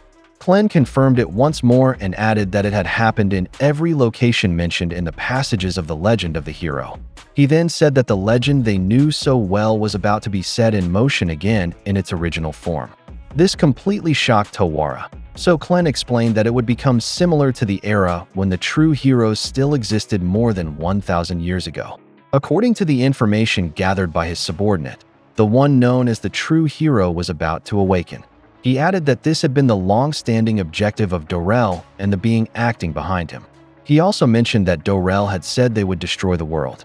In other words, if they succeeded, an enormous and catastrophic transformation would spread throughout the entire world. Clen then released an overwhelmingly powerful aura and said that, naturally, he would not allow that to happen. A tremendously powerful gust of wind and shockwave spread around him, completely shocking Tawara. Fortunately, Luna easily created a barrier to protect himself, Tawara, and Nello from the aura. However, Fabio and the other knights were blown away. Tawara attempted to protect herself from the powerful gust before calling out to Clen. Because of that, Clen apologized and explained that he had become slightly careless. He said that one of the reasons he had returned was to recover all the power he had left behind. Tawara stared at him in shock as his extraordinary aura continued to emerge. Meanwhile, a knight went to the Reverend's tent to wake him, prompting the Reverend to ask why. The knight firmly informed him that the blood sphere imprisoning Clevatess had already disintegrated, which greatly alarmed him. Clen said that under normal circumstances, it was impossible to carry that power outside that land. But he had found an exception. He explained that it was the place connecting all the holy sites from the legend, the place they all called the Secret Chamber. Confused, Tawara asked who he truly was. Clen replied that he was simply the one watching over Luna's growth, and nothing more. Luna smiled at him as they looked at one another. Luna then told Clen that he understood, which greatly surprised Tawara. He asked whether he was correct that, as the king, he needed to go there and open the gate. Clen commented on how quickly he understood before praising him. He asked whether Luna could do it. Luna flew into the air again and said that he would try. Tawara and Nello were surprised and worried when they saw that. Luna told his mother to move back to the place where the other soldiers had been blown away, adding that it was dangerous there. Tawara asked what he meant by it being dangerous. Luna explained that a light would appear once he opened and connected the gate. He said that he did not know what effect it would have on ordinary people, so he thought of something. He called Nello and asked her to take his mother farther away. Nello immediately agreed. Nello told Tawara that they needed to leave, but Tawara began to cry and said that she did not know whether she should feel happy or sad because Luna was growing so quickly. She added that Luna was still only an infant of barely 9 months. Clen commented that it truly was surprising. Luna landed on a small stone pillar in front of the furnace. Clen said that, as expected, it opened using the stone. He then asked how Luna opened it. Luna cheerfully replied that he urinated on it. This immediately caught Clen's attention, so Luna said that he was only joking and that it was just a joke. Clen laughed wholeheartedly. Luna then called out to him, so Clen asked what it was. Luna replied that next time, he wanted to sleep again while nestled against Clen's soft and furry body. Clen grinned happily and agreed. Because of that, Luna shouted with delight. However, Clen added that they would need to do it somewhere no one could see them. Luna cried out happily once again and decided to open the gate. He pressed a particular part of the stone, after which words began appearing across it. Clen asked whether he only needed to press it. Luna replied that he simply needed to hold it down until the door changed color, then release it. Luna added that his body somehow already knew how to do it. Before long, the spheres on the door changed color and turned blue. Afterward, the gate opened. As it opened, Luna informed Clen that if he passed through that corridor of light, he would reach the secret chamber. A bright light from the other side of the gate greeted them. Before entering, Clen told Luna that he would return and instructed him to close the door immediately. Luna agreed and told him to be careful. As soon as Clen entered, Luna immediately closed the door. Afterward, we returned to Alicia's battle against Darkside Milea. Darkside Milea sensed something, which startled her. She could not believe that another gate had opened, prompting her to wonder whether it was the gate of the book of the third passage, the furnace. Alicia smiled and pointed out that it was exactly as she had said. Clen was already close. She also told Darkside Milea that it was over, addressing her as Dark Princess before giving her a merciless farewell. She said that the two of them were equally insignificant to him, like dust resting on his shoulders. She pointed out that he was a devil beast king. He was Clevatess, a being who possessed unfathomable power. She added that even when all 13 heroes armed with ultimate treasures joined forces to fight him, they still remained completely helpless against him. She then began laughing as though she had lost her mind. Darkside Milea retorted by telling her not to become too arrogant, calling her a loser. She pointed out that, naturally, she knew perfectly well how vast the power of a devil beast king was. She began spinning her staff, while saying that Lord Vordain had been beside her ever since the blood of Aluza first awakened within her. She pointed out that it was impossible for her not to know. She then struck the ground with the end of her mirror staff, causing hexagonal mirrors to begin floating around her. Alicia grinned and asked what it was this time, and whether it was another ancient one. She then charged forward, shouting that she did not know what Darkside Milea intended to summon, but that she would simply destroy all those mirrors. Darkside Milea mockingly asked whether Alicia truly believed she could do that. She then said that what was reflected in those mirrors was not an ancient one, nor was it a devil beast king. A gloved hand suddenly reached out from nowhere and grabbed Alicia's hand, shocking her. Darkside Milea added that instead, what the mirrors reflected was the form of the man Alicia had respected with all her heart when he was at the height of his strength. Alicia's own father suddenly appeared before her and smiled while stopping her attack. The two stared at one another, and Alicia's eyes were filled with overwhelming shock. After stopping her, Margot prepared himself and threw Alicia with all his strength toward the snow-covered ground. Alicia was confused when she noticed that everything around her was covered in snow, but she immediately returned her attention to the much greater problem standing before her. Darkside Milea laughed at her and pointed out that Alicia would never escape from that place unless she defeated her father. She added that Alicia would have to fight the one person she would never wish to face, and that this was only the beginning. She called the technique the Mirror Maze's second trial. She said that whether Clevatess reached that place or not no longer mattered. Lord Vordain would take care of him. She wished for Alicia to die at the hands of the person she loved most while calling her by her full name. Margot prepared to unsheath his sword. When he did, Alicia was shocked to see the black dragon in his hands. Margot then charged toward her with extraordinary speed. As this happened, the scene suddenly shifted to Vordain and Laswell inside the true hero's tomb. Vordain examined the hero's body while Laswell merely stood behind him. When Laswell sensed Clevatess, he immediately informed Vordain. Vordain touched the true hero's face and said that he already knew. He then drew a vast number of spirit-like entities from it, prompting Laswell to ask what they were. Vordain informed him that they were the shattered fragments of the hero's soul that they had collected, and that he would return them to the hero's body. He also said that he was the one who had ordered the hominids to create that spell. Laswell asked what would happen once they did that. Vordain replied that the hero would return to life. He said that they needed to restore him and could not allow that plan to fail. Laswell merely stared at him in silence after hearing that. Vordain then left the temple. When he returned to the secret chamber, Clevatess was already there waiting for him. Clevatess grinned as he called Vordain's name. Vordain stared back at him while also speaking Clevatess's name. Back in front of Clen and Vordain, Clen commented that there was no need for Vordain to say anything because he already knew why he was there. He declared that they should settle their battle once and for all. Vordain replied that it seemed there was no longer any room for discussion. Clen immediately prepared himself and answered with a grin that, of course, there was not. In the blink of an eye, an enormous explosion erupted in the middle of the secret chamber, creating an overwhelmingly powerful shockwave that spread throughout the entire area. Thick smoke continued surging around them as the two unbelievably powerful devil beast kings clashed. Clyn grinned intensely as he fought, while Vordain remained completely serious. They both moved backward after testing each other's strength. Because of the tremendously powerful winds they created, the surrounding clouds disappeared, revealing a golden temple beneath the cylindrical towers. Both of them continued sliding backward while struggling to keep themselves from being blown too far away. Clyn looked below and grinned.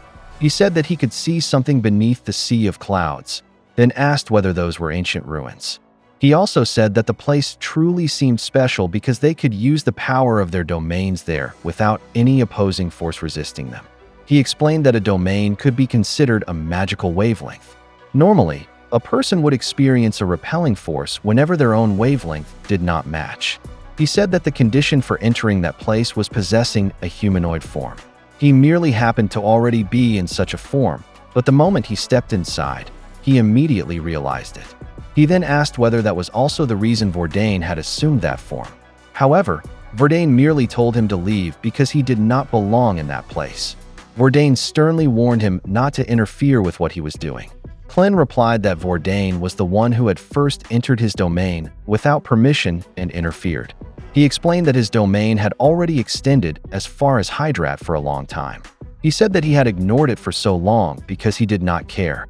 He pointed out that those hominids belonged to him, and he could do whatever he wanted with them, whether he chose to exterminate them or allow them to live. However, he would not allow an outsider from another domain to interfere with them. Vordain replied that Clyn had left his own domain at that time while determined to exterminate every hominid. Therefore, he had no right to lecture him. He explained that Clyn still did not seem to understand why the king of Haydn had hurriedly assembled a temporary group of 13 people pretending to be heroes and sent them against him. He pointed out that, as Clyn already knew, the king was under the control of the Book of Toa. He added that because Clyn had remained within the book's domain for such a long time, its defensive reaction had forced the king to act, even though it already knew that the heroes could never succeed. Everything had happened according to Toa's will. Toa's will continue to live on. However, Vordain said that they needed to erase every last trace of Toa until not even a speck of its dust remained. Clyn commented that Vordain's words and actions contradicted each other. He charged forward again while asking why. If Vordain truly wanted to destroy all of it, he was trying to restore the legend of the hero and revive the one called the true hero.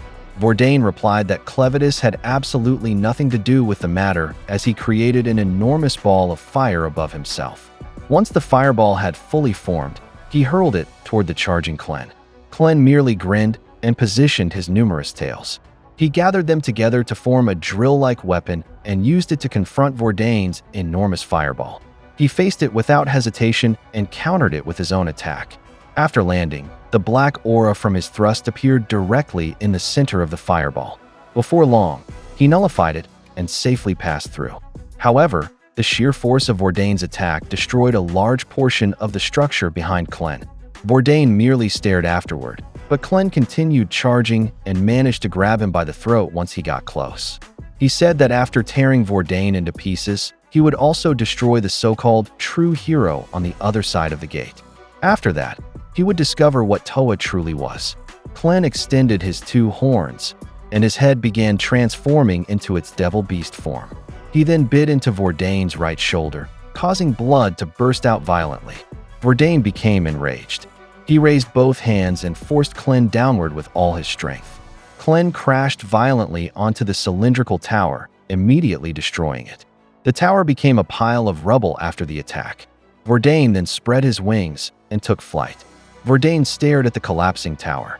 There, he saw Clyn still standing among the ruins, almost completely transformed into his devil beast form as he stared back at him. Clyn used the massive pieces of rubble as footholds to keep himself from falling. Meanwhile, Vordain began his assault by charging toward him at tremendous speed. On Clyn's side, his face returned to its hominid form. He commented that, as expected, there was a force within that place preventing him from returning to his perfect form. Vordain grabbed two enormous chunks of rubble and hurled them at Clyn with all his strength. This destroyed even more of the tower, but Clyn managed to evade them and cling to another pillar. At that moment, Clyn realized that the area beneath the sea of clouds was suppressing his power. He explained that when he looked at it from above, it appeared to be the peak of some kind of pyramid-shaped structure. After noticing that, he wondered whether it truly was a pyramid.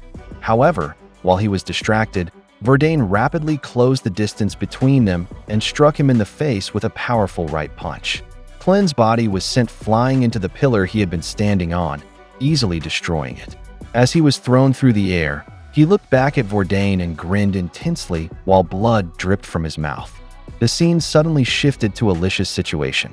As an enormous amount of snow continued falling around her, Margot also continued charging toward her and attacking. She tried to speak to him and told him to wait and stop while calling him dad, but he ignored her and merely asked what was wrong. He pointed out that she was doing nothing but defending herself and that he had not even used half of his strength yet. In Alicia's mind, she cursed in alarm because even the voice of the person she was fighting sounded exactly like her real dad. Margot then grabbed her by the collar and violently threw her again while mockingly telling her to have a pleasant flight, causing her to scream. She crashed into the ground body first and cursed in confusion, forcing herself to calm down. She pointed out that he was not her real dad. He was merely a convincing imitation being shown to her by the mirror. Margot asked whether that was truly all she could do. He reminded her that he had always told her to use her legs and urged her to use them again.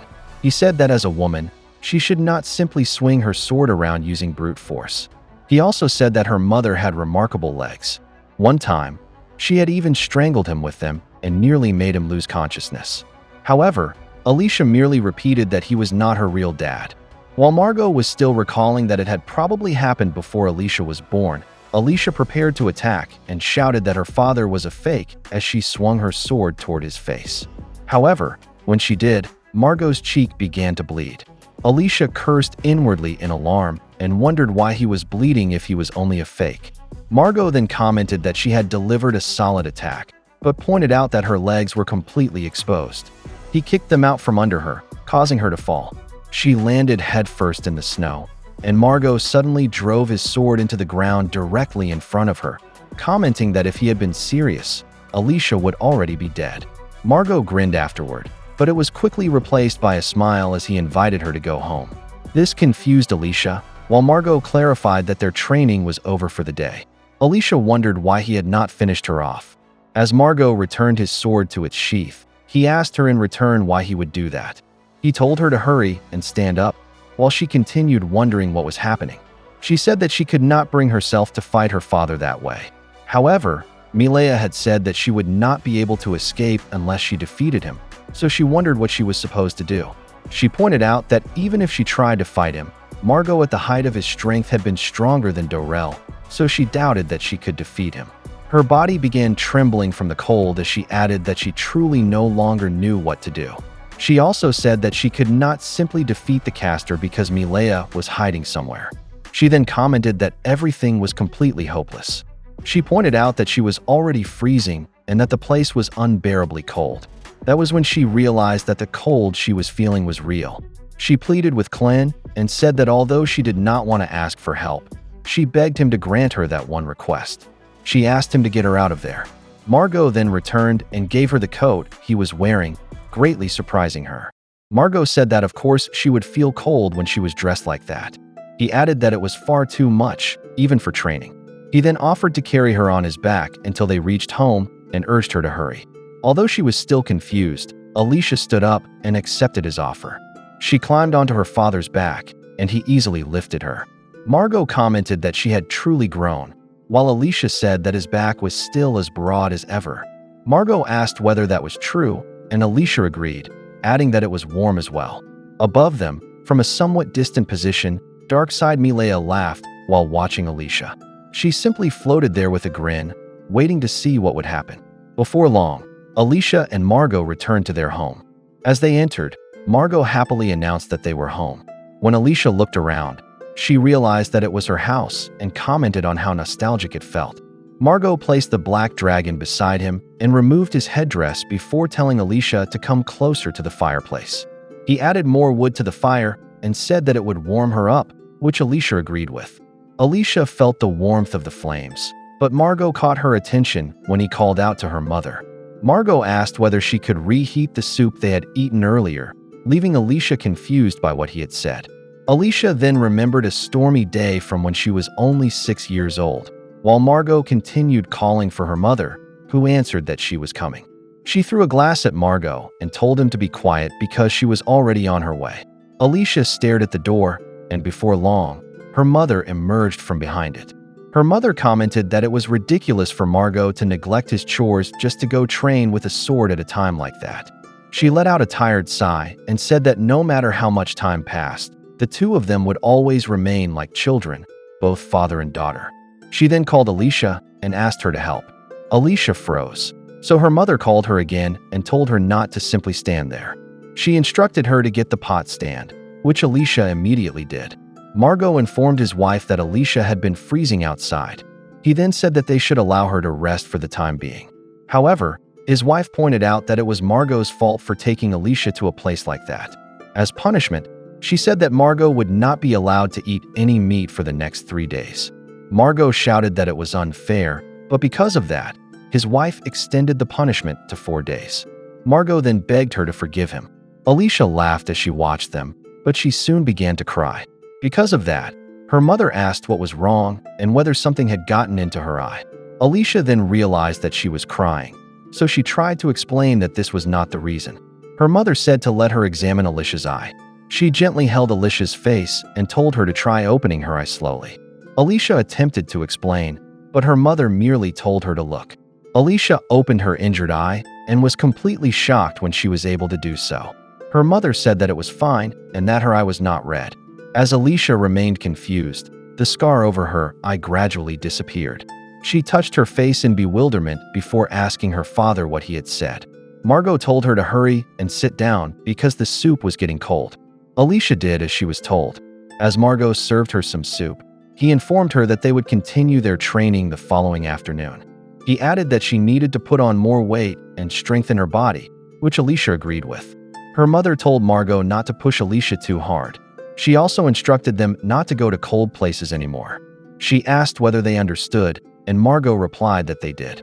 When Margot tried to serve himself some soup, his wife noticed that he was secretly taking a piece of meat and immediately scolded him. Margot tried to reason that he would not survive until morning if he ate nothing but bread. He then asked whether he could at least have a little. However, his wife firmly replied that he could not. Alicia happily watched her parents playfully argue over a piece of meat, and she laughed as she did so. Alicia told her father that he should simply give up. Because of that, Margot said that her training would be even more difficult the following day. Alicia simply agreed. While this was happening, we returned to Darkside Milea as she watched Alicia. She told Alicia to freeze to death while embraced by a warm dream. It was then revealed that Alicia had actually been unconscious the entire time, lying helplessly before the illusion of Margot that Darkside Milea had shown her. Alicia continued dreaming, and now, in her dream, the next morning had arrived, with Margot scattering stones across the ground where Alicia stood for their next training exercise. We can see that many stones have already been scattered inside the circle Alicia is standing in the middle of. She could not help but ask her father what all of this was for. Margot answered that it was meant to make Alicia's footing tricky. Alicia did not understand what he meant.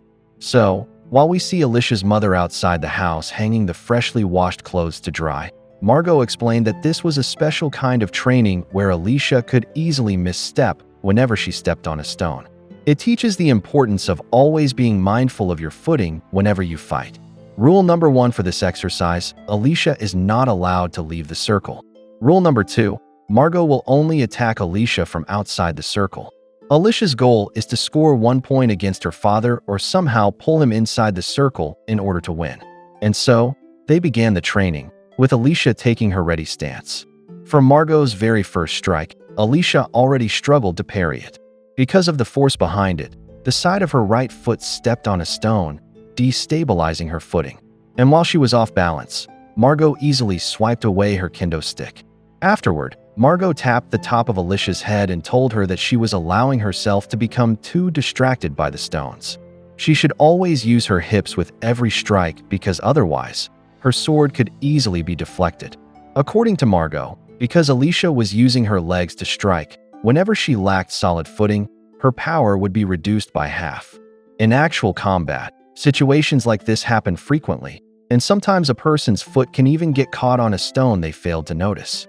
So next, they tried the training exercise again. And while they moved, Margot continued giving Alicia advice.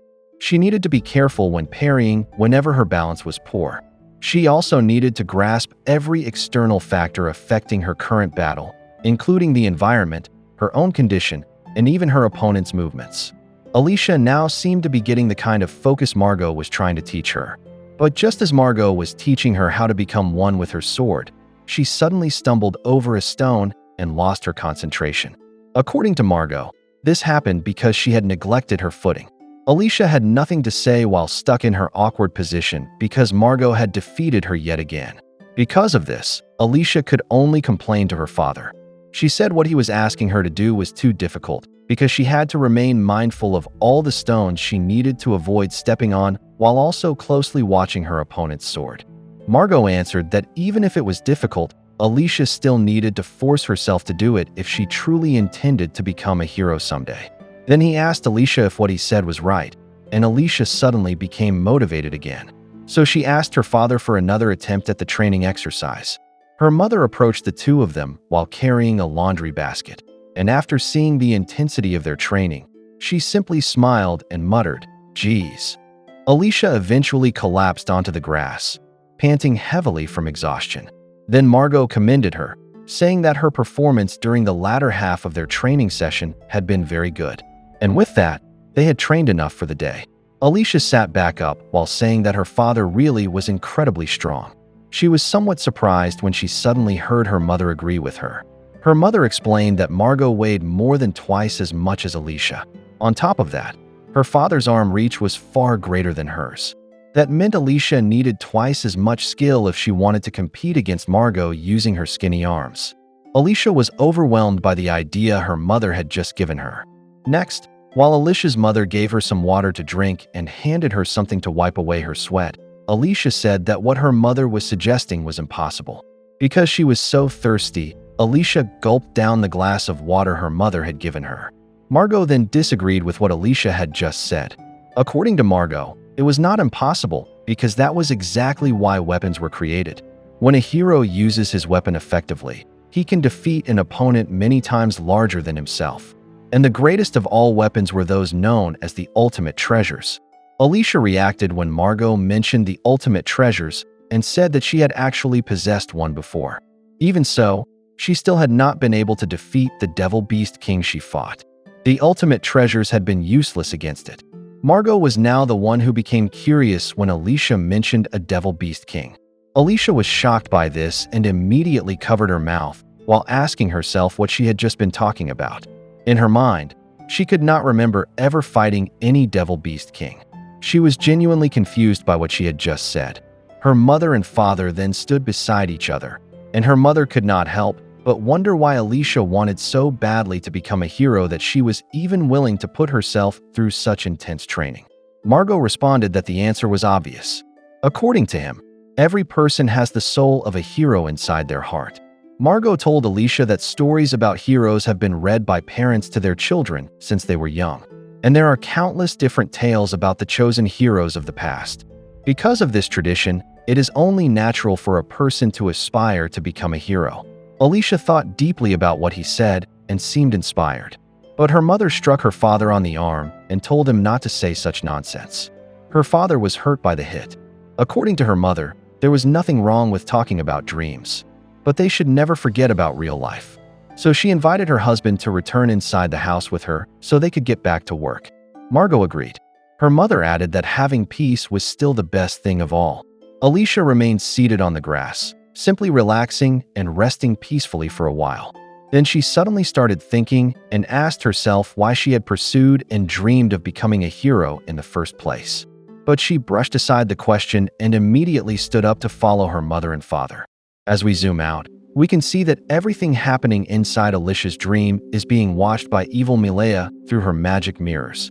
Evil Milea was delighted that Alicia had chosen the wrong route, because now, it would be impossible for Alicia to reject the ideal image of the one person she respected more than anyone else. But according to Milea, even if Alicia somehow managed to do things correctly, she would still remain wrong. The truth was that Alicia had already been checkmated. Milea was only irritated because she could not interfere until Alicia's entire dream scenario had finished. She wished she could kill her immediately. She was extremely bitter toward Alicia, who in her eyes was nothing more than a fake hero. Meanwhile, inside the secret chamber, the puppets were still aggressively hunting the friends Alicia had left behind, but they still could not find them. We see that the blue twins were actually using cloaking fabric to hide themselves effectively, and it copied the exact appearance of the tunnel walls.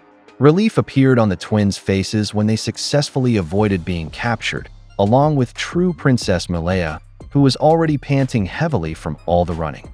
One of the twins commented on how creepy the puppets were. Their movements were extremely lifelike, and no matter how many times they knocked them down, they always got back up again.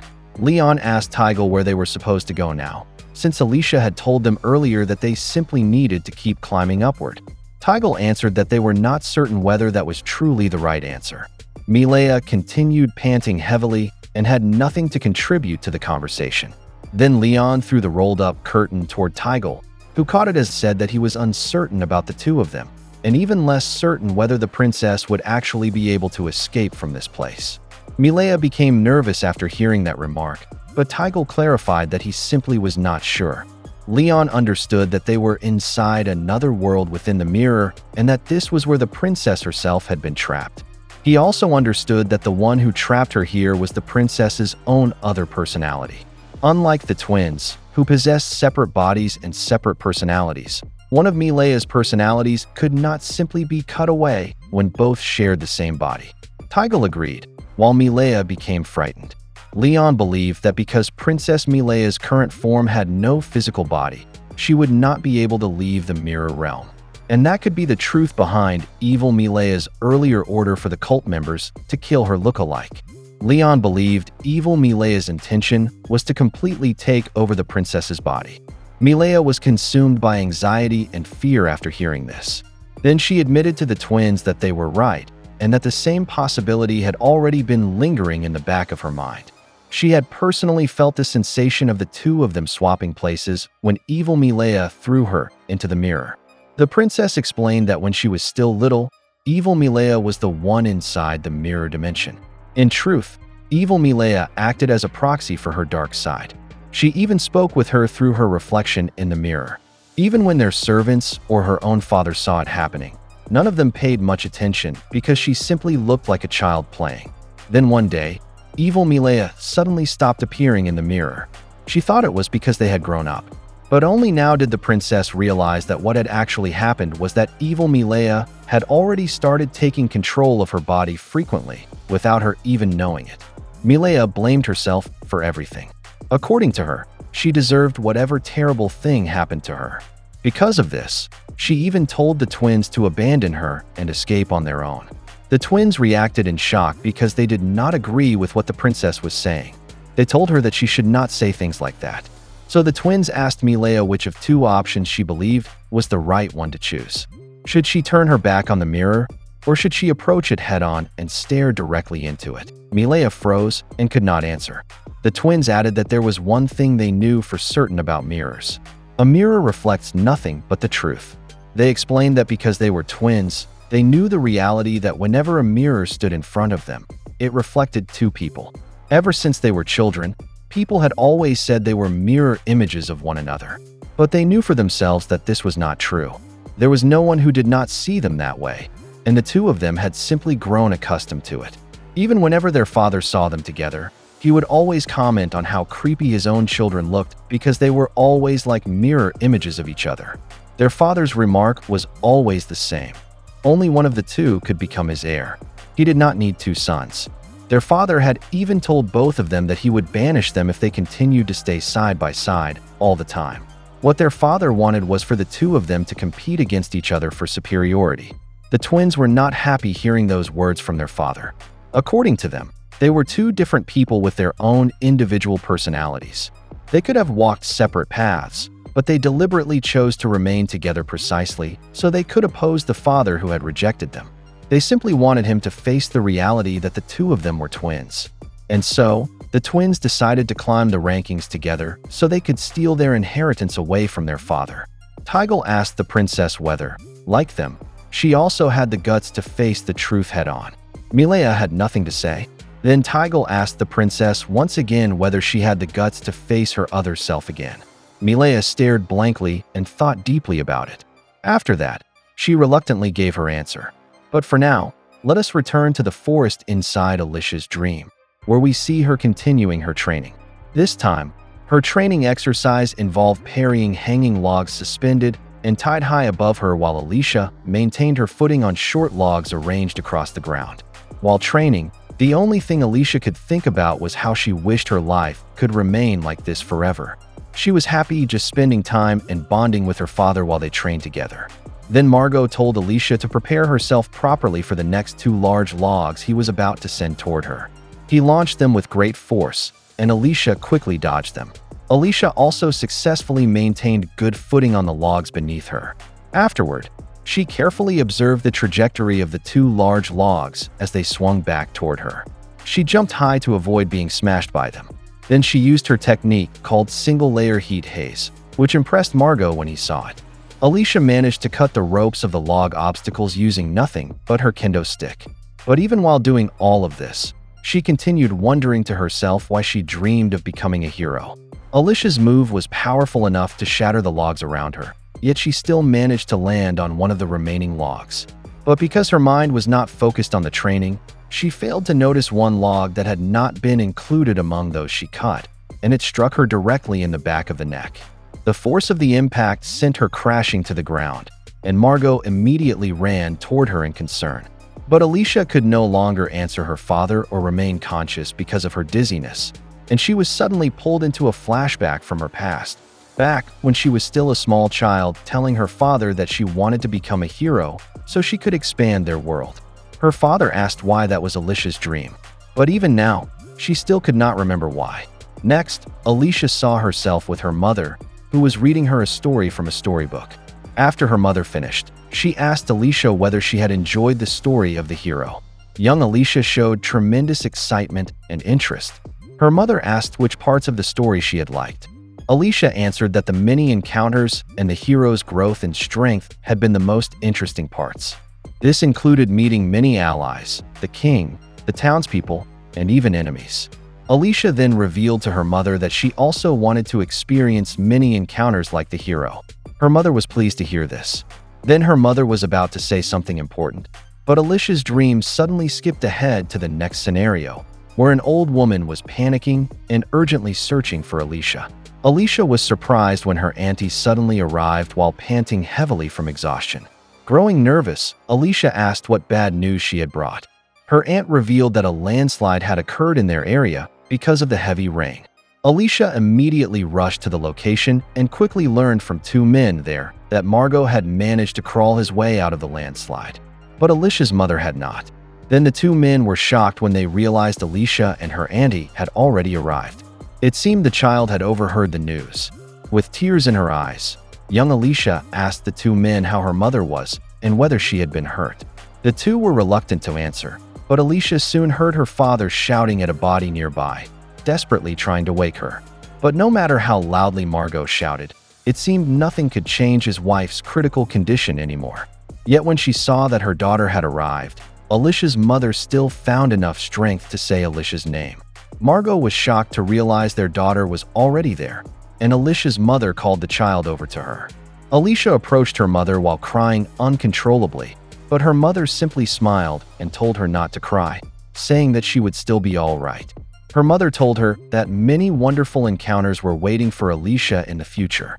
As her final wish before dying, she asked Alicia to expand their world, because if their world became larger, Alicia would be able to experience even more encounters. Her mother told her that she should always continue straight down that path. Alicia and Margot were consumed by overwhelming grief because of what happened.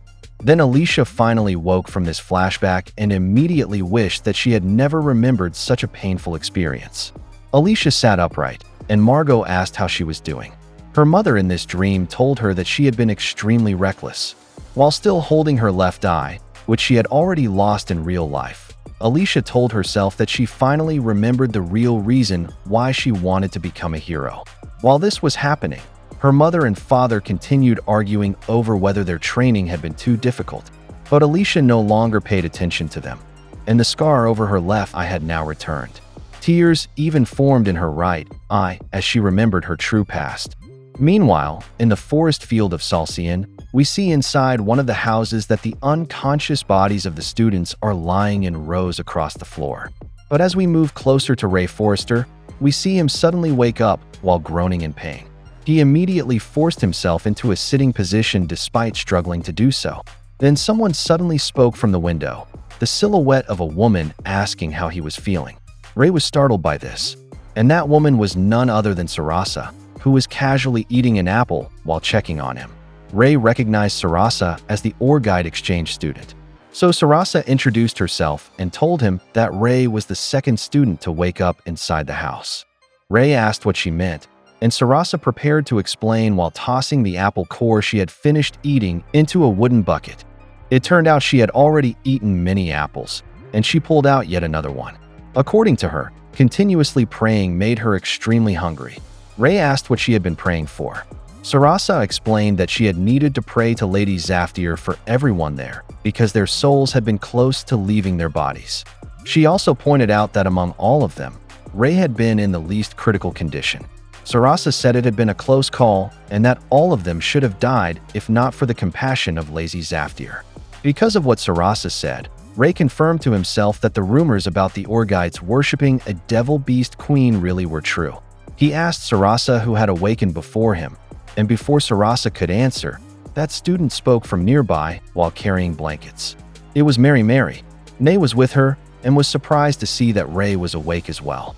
Nay even became tearful and said it was incredible that Ray had survived after confronting the monster they fought. Sarasa said that was only because their opponent had not taken his fight with Ray seriously. Afterward, Mary told Ray that Nay had carried her, which was why she had not been hurt too badly during the fight. Even so, the rune on her hand had still disappeared, and she could no longer sense magic. Ray immediately looked at his own hand to check whether his magic was still there.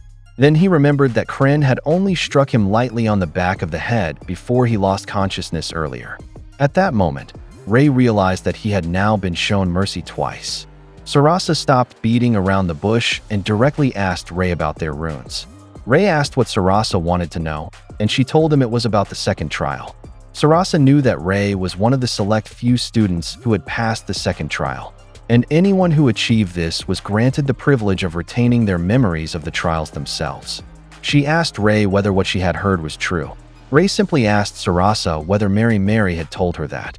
Mary said there was no longer any reason to keep it secret after everything that had happened today. Nay then spoke up and said that she vaguely remembered visiting the world of the trial on the day the crystal was transplanted into her forehead, but she had absolutely no memory of anything that happened to her there. Sarasa asked Ray directly what people actually did inside the trials. Ray hesitated before answering, but he said he was not certain whether the interpretations he was about to give were correct. The first trial was a struggle to overcome your own weakness. But before we learn about the second trial, let us return to the Blue Twins, who are still fighting the puppets inside the tunnels of the secret chamber as they try to escape together with the princess. And while we see the princess gathering the courage to escape the secret chamber with the twins, Ray explains that the second trial is the struggle to affirm everything about yourself, to accept who you are, and to move forward. Now, let us return to Alicia inside her dream, where she is massaging her mother's shoulders, and her mother appears to be enjoying it. Her mother asked Alicia what had gotten into her and why she had suddenly decided to give her a massage. Alicia asked her mother whether it was all right because she simply wanted to try doing it. Her mother asked whether Alicia was serious, and her daughter said yes. Happily, her mother accepted Alicia's offer, while Alicia also continued the massage cheerfully. She said it felt good to treat your own parents well. Her mother agreed. Next, Alicia went to find her father, who had already started plowing the field, and called out to him. Margot looked at Alicia while already covered in sweat, and Alicia apologized for making her father wait. Margot first wiped away his sweat before asking Alicia whether she was ready. Alicia said yes, so Margot prepared himself and swung aside the rake he had been holding as though it were a weapon. It suddenly transformed into the black dragon, while the entire scenery simultaneously changed back to the middle of the ice storm where they had been dueling earlier. Alicia woke from her dream within a dream and forced herself to stand despite being badly beaten. She also picked up the rapier regalia she was currently using so she could wield it again against Margot. But she only smiled and said that she was no longer cold now, unlike before. Margot acknowledged this. Evil Milea, meanwhile, had grown extremely impatient and confused by what she was watching unfold inside the trial. Because after Margot showed Alicia the black dragon, he smiled and told her that there was nothing more he needed to do here. Alicia smiled back and told him that every happy and painful thing that had happened throughout her life was exactly what had shaped her into the person she was now. Alicia knew she should not pretend that the painful things in her life had never happened. Margot acknowledged this as well and said it felt a little lonely. Alicia agreed with him. But Alicia also said that she would expand their world and that there was someone she could not abandon. Margot answered that he could not simply turn a deaf ear to what Alicia had said and that he understood her completely. So he sheathed his weapon, surprising Alicia. Margot explained that there was no longer any reason for them to continue fighting. Evil Milea was stunned by what she was seeing. Margot was extremely happy to see how much his daughter had grown and how far she had come. Alicia then became confused when she saw her mother suddenly appear behind her and approach them. Evil Milea was furious and completely bewildered by what was happening. She could not believe that Alicia had not taken the bait offered by the trials and had actually managed to follow the correct route of self-affirmation. Evil Milea had been absolutely certain that Alicia should never have been capable of overcoming this trial. Alicia's mother stood beside Margot, and while Alicia was still confused by what she was seeing, her father told her that Alicia in her current state was now even stronger than he himself had been during his prime. Her mother congratulated her daughter and said she was happy that they had been able to see each other again. Alicia was still dazed, but she managed to say that she was happy to see them again as well, and she thanked her parents. Then she said goodbye, and at that moment, the mirror of the trial began to crack. When it shattered, Evil Milea and Alicia once again found themselves facing one another inside the secret chamber. And as Alicia continued seeing images of her parents, she became serious. Furious, Evil Milea declared that as the legitimate inheritor of the Book of the Second Passage, she was terminating Alicia's trial. She also declared that Alicia would be left with nothing, including the first rune she had received earlier from the first trial. According to Milea, because Alicia had failed to complete the second trial, every memory of what had happened here would be erased, along with the removal of her first rune. But even while Milea claimed that every effort Alicia had made here was worthless, Alicia simply stared at her with focus and confidence. Then Milea began attacking Alicia in order to kick her out of the mirror world. But Alicia was prepared for anything Milea could throw at her. Milea launched every mirror shard in the area toward Alicia, and Alicia met them all with the regalia she was wielding. Then she told Milea that she did not understand the truth. Milea was surprised by her words. Alicia managed to deflect every single mirror shard from the first wave flying toward her. Then she realized that even the King of Haydn had not understood the truth, just like Milea. Alicia knew that the King of Haydn only had a role he needed to fulfill and had never needed to know everything about the Book of Toa or even who had created the entire system they now followed. This was the reason why Milea initially had not been able to recreate the trials. Before coming here, she had even needed to learn how to imbue skills into magic crystals. On top of that, unlike the King of Haydn, who had a predecessor to learn from, Milea had been forced to figure everything out on her own. Milea became extremely irritated when Alicia figured this out about her, so she denied it while attacking Alicia with another wave of mirror shards. But Alicia simply said that she knew she was right because she too had needed to struggle through life before reaching where she was now. Alicia also knew that even if Milea erased her memories, the skills she had gained would not disappear because they truly came from within. All the trials did was awaken the dormant powers already inside a person. They were not a gift. Therefore, the power Alicia possessed was her own power. Milea screamed in rage while continuing to deny everything Alicia said. But no matter how many mirror shards she threw at Alicia, Alicia continued parrying them without being overwhelmed, even though several shards still managed to strike and wound her. Then Milea ordered some of the shards that had passed Alicia to attack her again from behind. And just as they were about to strike Alicia, she simply believed in herself. Because of that, she managed to deflect every mirror shard coming from behind her. Then Alicia began chanting for what she was about to do next. She recreated within her mind and body everything she had learned from training with her father. Milea became nervous when she saw Alicia's approaching counterattack. Alicia was now ready to show her the ultimate fruit of the sword arts that Margot had taught her, and its name was courage.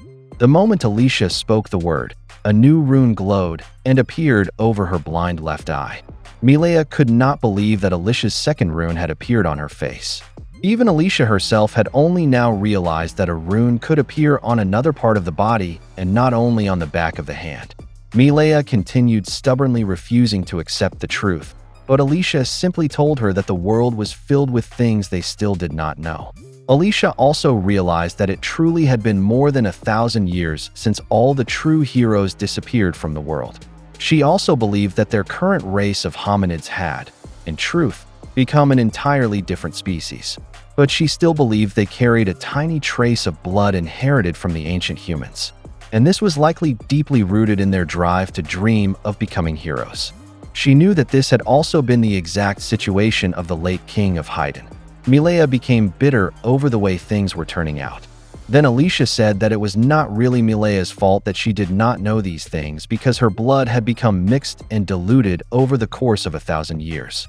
Milea was not pleased by Alicia's remark and became even angrier.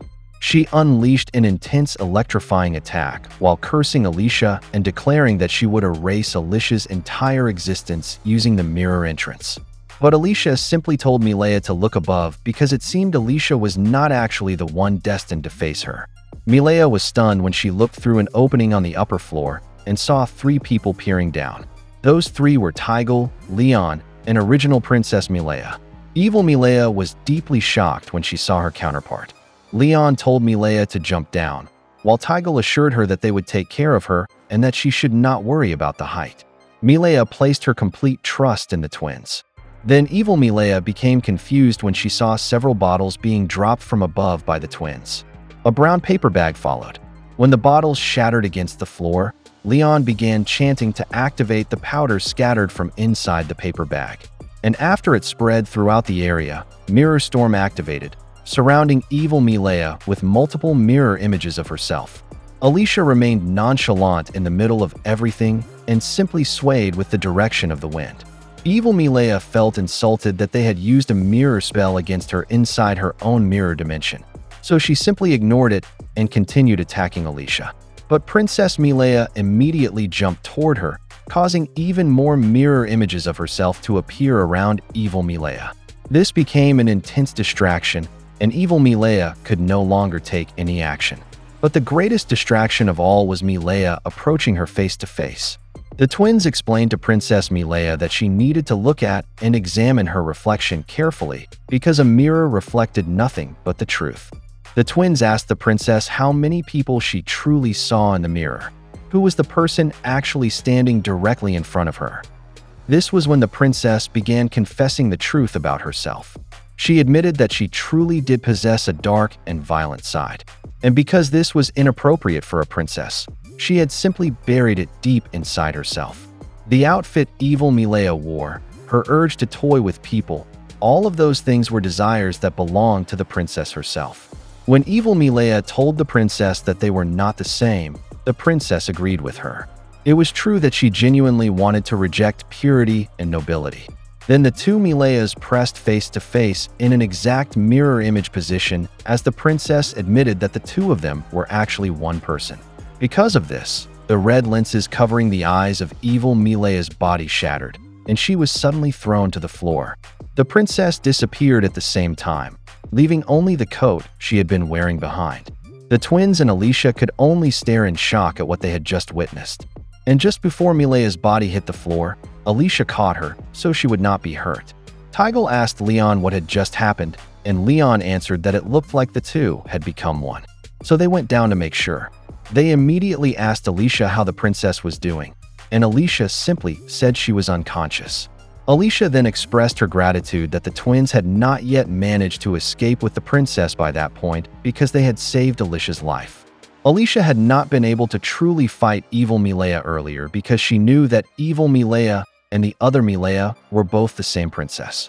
Then the twins mentioned that their problem now was determining which version of Milea would be with them once she awakened. Alicia said they simply needed to wait, but Milea immediately woke up and sat up. The twins asked whether she was the dark princess or the good princess, and Milea responded with nothing but a creepy smile. She stood up and thanked the three of them because they had finally set her free. She was overjoyed and said she now felt like a free bird. Then she suddenly approached the twins and told them that she liked both of them. So she invited them to visit her room the following night so that she could trample all over the two of them there. The twins were extremely shocked by what Milea said. They were now certain that she was the dark princess. But Milea suddenly became cute and laughed. According to her, there was no longer any dark one or good one. She had only been teasing the two of them, and she was still the same princess they had gotten to know. She was deeply grateful to them, but the twins still could not get over how Milea had just teased them. Milea stuck out her tongue cutely and said that this was actually her true personality. Then Milea approached Alicia to thank her for her help and apologize for all the terrible things she had done. Alicia told her that it was all right and that she understood it had never truly been the princess's fault. Besides, Alicia had also gained something from all of this. According to her, their true enemy who had plotted everything was none other than the Devil Beast King, Vordain. What they needed to do now was defeat him and uncover the real truth. We return to the battle between Clevatess and Vordain, where Vordain managed to graze Clevatess's left arm. Clevatess did not let that go unanswered and retaliated by punching Vordain in the face, causing his nose to bleed. He charged forward again and immediately followed it with a barrage of thrusts using his numerous tails, all of which Vordain blocked. The area around them was cleared out by the sheer intensity of their battle. As Clevatess continued his barrage, Vordain focused his eyes, and when he saw the right opportunity, he threw a punch at Clevatess with his left fist. However, it turned out that Clevatess managed to block the attack. Clevatess then charged up his own attack while grinning at Vordain, and when he released it from his horn, the space between them lit up. The two were forced backward afterward. Clevatess landed on one of the surrounding pillars, while Vordain flew toward the opposite side. Clevatess commented that Vordain was strong. Even though Clevatess was restricted in his current form, he was not holding back in the slightest, whether offensively or defensively, yet Vordain had still managed to inflict that much damage on him. He said that Vordain really did seem to be a Devil Beast King just like him, and he bet that Vordain would be even stronger in his original form. Clevatess was not discouraged by that, and said that the same was true for him. He then said that this was the first time he had ever fought an opponent who was his equal. The very first time. He suddenly wondered what all the structures beneath the sea of clouds were. He asked whether they were the ruins of an ancient city. However, whatever they were, he had no time to pay attention to them. For now, he said that he only needed to focus all of his attention on how to crush the enemy standing before him, while Vordain silently stared at him. Afterward, he urged Vordain to continue their fight. However, Vordain suddenly asked whether he was enjoying himself, which confused Clevatess. Vordain pointed out that he was smiling. He then asked whether using his power to its fullest really was that enjoyable for Clevatess. Clevatess was surprised when he realized that he really was smiling. Vordain explained that when there were no enemies, life became painfully boring. He commented that it must have been even worse for Clevatess because by the time he was born, there were no enemies left. He informed him that it was his fault the age when such enemies still existed had come to an end. He explained that Devil Beast Kings were the very incarnations of the power of a domain. Because of that, the only ones capable of properly fighting them were others like themselves who also possessed the power of a domain, or the true heroes who possessed the power to destroy domains. He pointed out that Clevatess, who had never once had the opportunity to face a true hero, had probably come to view his immense power as a burden because there was no worthy opponent against whom he could use it. Over the past 1,000 years, he had probably nearly gone insane from sheer boredom. Vordain then asked whether he was wrong. Clevatess merely stared at him in shock. When he heard the words 1,000 years, something suddenly stirred in his mind.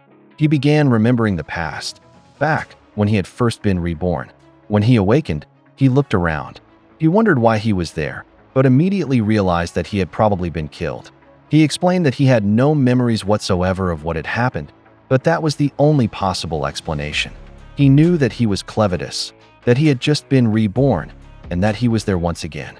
He then loudly asked himself who had killed him. He noticed the enormous destruction surrounding him and wondered whether the place had always looked like that. He thought for a moment before asking where his enemies were. Suddenly, he heard footsteps behind him. When he turned around, he saw Zaftir, inhabiting the host she had been using at that time. Zaftir told him that there were no enemies left. Clevatess asked who she was. However, Zaftir simply added that everything was already over before smiling at Clevatess. Clevatess was confused by Zaftir's appearance and called her an old hominid woman. Zaftir explained that the appearance was merely the body of the medium she was possessing. She introduced herself to Clevatess as Zaftir of the Mystifying Mists, the Devil Beast Queen of the West. Clevatess questioned her title and commented that it sounded ridiculous, but Zaftir merely said that it was what people had been calling her in recent times. She then told Clevatess that his title was of the Moonlight. Clevatess asked whether that was so, before informing her that he had no memories of it whatsoever. Zaftir explained that because he had been reborn, all of his memories from before had been lost, and there was nothing that could be done about it. She also informed him that the destruction he saw around him was the result of an extremely long and prolonged war. As he could see, the land had become barren. However, new life would eventually emerge from that state, and they would begin a new age. Clevatess asked whether that meant there would also be new enemies, to which Zaftir replied that she hoped not. Clevatess transformed into his battle form and asked what he was supposed to do with all that overwhelming rage now, with the power that continued flowing into him from the land itself. Where was he supposed to unleash it? Zaftir pointed out that everything was already over. There was no one left upon whom he could use that power, at least not in that land, which immediately caught Clevatess's attention. However, she added that this did not mean his duty as a Devil Beast King was over as well. She explained that they were still responsible for continuously watching over their respective domains. And as long as their domains continued to exist, that duty would continue as well. Now that there were no enemies left, it would become an extremely long journey, a journey without end. Zaftir then said that she would visit him once every century. She also informed him that the appearance of the medium she used would be different each time, but that he should not concern himself with it. Zaftir began walking away, but Clevatess called out to her and told her to wait. He asked her to tell him one final thing. He asked who had killed him and who had killed them. Zaftir smiled and explained that the ones who had killed Clevatess were the final weapons created by their enemies to overturn the situation after being driven to the brink of defeat, the heroes. Meanwhile, Vordain, the Searing, was the one who defeated them. Clevatess considered that answer while Zaftir explained that Vordain had been wounded in the battle and was currently resting. She added that because their respective domains were so far apart, the two of them would probably never meet, even in the future. Clevatess merely stared at her in silence afterward. He then turned around and began walking back toward his dwelling. Before leaving, Zaftir said that they would meet again after 1 century. A century passed after that, and just as she had promised, Zaftir returned and asked Clevatess how things had been over the previous 100 years. Clevatess explained that a hominid village had formed at the edge of his domain. Aside from that, nothing else had happened, and he no longer even felt motivated enough to go there and look at it. Zaftir said that he truly seemed completely tired of everything. She asked how he had become like that after only a single century and commented that she was worried about what he would be like in the future. She asked why he did not try interacting with the hominids, since she herself did the same thing. She explained that it was enjoyable to observe their daily lives and watch how they grew. Clevatess explained that the hominids were so weak that they were not even worth paying attention to. He added that they occasionally clashed with the weakest kinds of devil beasts, but he truly did not care, prompting Zaftir to sigh and say good grief. Afterward, Zaftir decided to leave, saying that they would meet again after another century. Many centuries passed, and each time, Zaftir never failed to visit him, using different hosts throughout the various eras. Another century passed. When Zaftir arrived and greeted Clevatess, he did not respond, so she pointed out that he no longer even greeted her anymore. She smiled when Clevatess slightly turned toward her. Clevatess then asked whether she wanted to try challenging him to a fight. However, Zaftir said that unfortunately, the amount of power she could use through a medium was extremely limited. Clevatess replied that he understood. Clevatess called out to her again and asked what she thought the meaning of life was. Zaftir replied that perhaps it was the process that began with birth and ended with death. It was also shown that the host she was using at the time was pregnant. She said that it was a subject far removed from beings like them, the devil beast kings. However, she explained that hominids had children and raised them. Then, their children grew up and eventually had children of their own. She commented that she felt the answer might lie somewhere within that process. Clevatess replied that, in other words, even though she had lived for more than 2,000 years, she still did not know the answer. Zaftir replied that unfortunately, she did not. Afterward, Clevatess told her to leave. Zaftir simply said that they would meet again after another 100 years. However, Clevatess told her not to bother coming back anymore. Zaftir replied that in that case, they would simply meet again someday. She left afterward, while Clevatess returned inside his dwelling with no life whatsoever in his eyes. After remembering all of that, Clevatess's eyes widened in shock and sudden realization. Vordain then struck him in the face with an overwhelmingly powerful punch, sending him flying away at tremendous speed. Vordain did not stop there and grabbed one of Clevatess's tails. He pulled it and began spinning Clevatess through the air at incredible speed.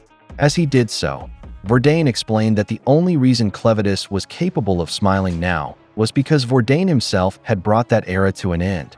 Because of how rapidly Vordain was spinning him, Clevatess's body could visibly be seen warping under the force. Vordain added that Clevatess knew nothing about the history that had led to the present or the tragedy that had occurred back then. With all his strength, Vordain slammed Clevatess's body into the Golden Pyramid. The shockwave from the attack cleared the clouds from the sky as Vordain said that Clevatess knew absolutely nothing about any of it. Vordain grinned afterward, and it was shown that an enormous portion of the pyramid had been destroyed by his attack. Clevatess's body was sent flying rapidly toward the nearby structures, seemingly having already lost consciousness.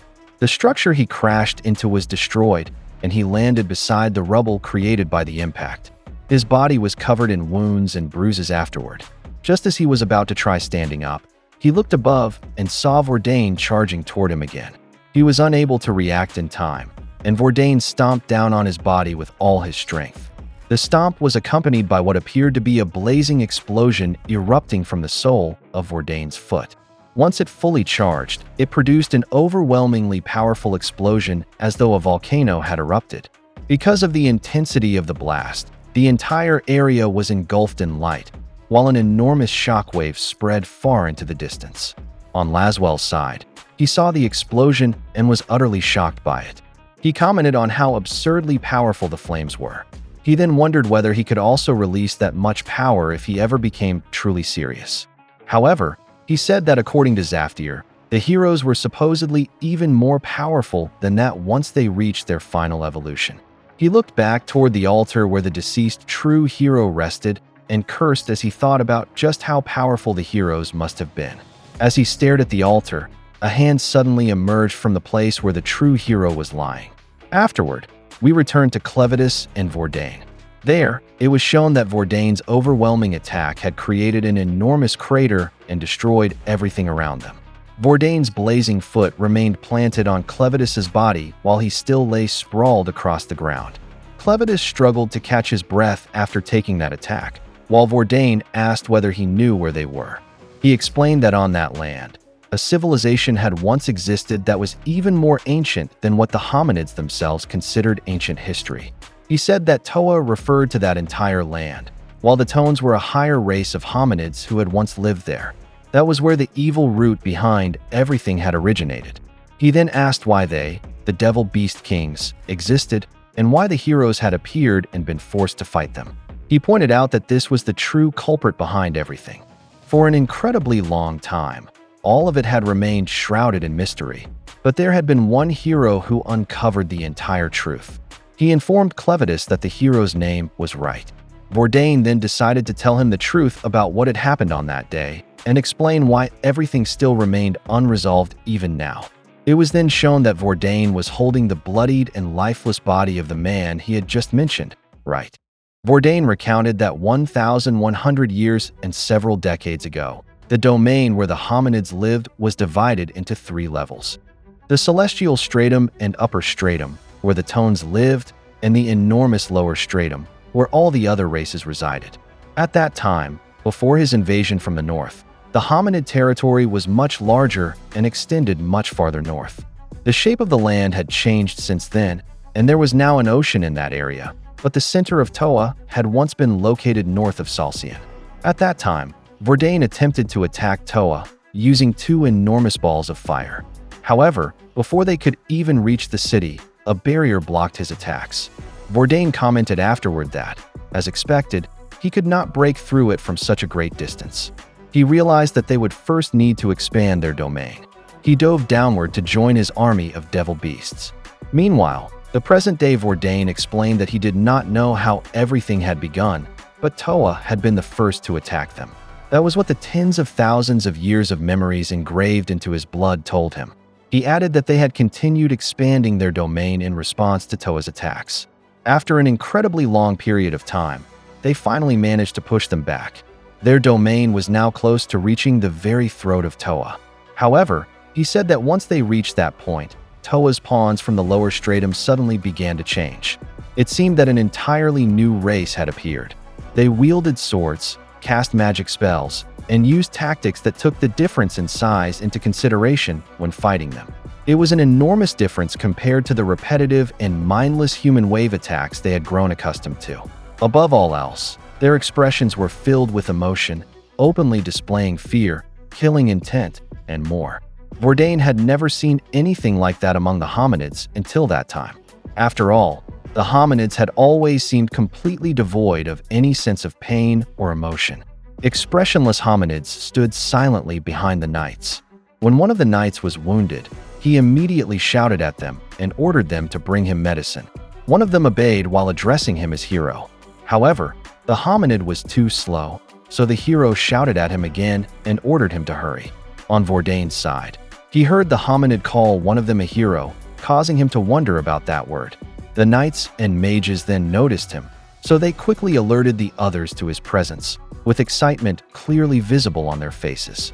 Vordain commented that what he was seeing was madness. Meanwhile, the hominids told one another to form a formation and said that they needed a magic circle.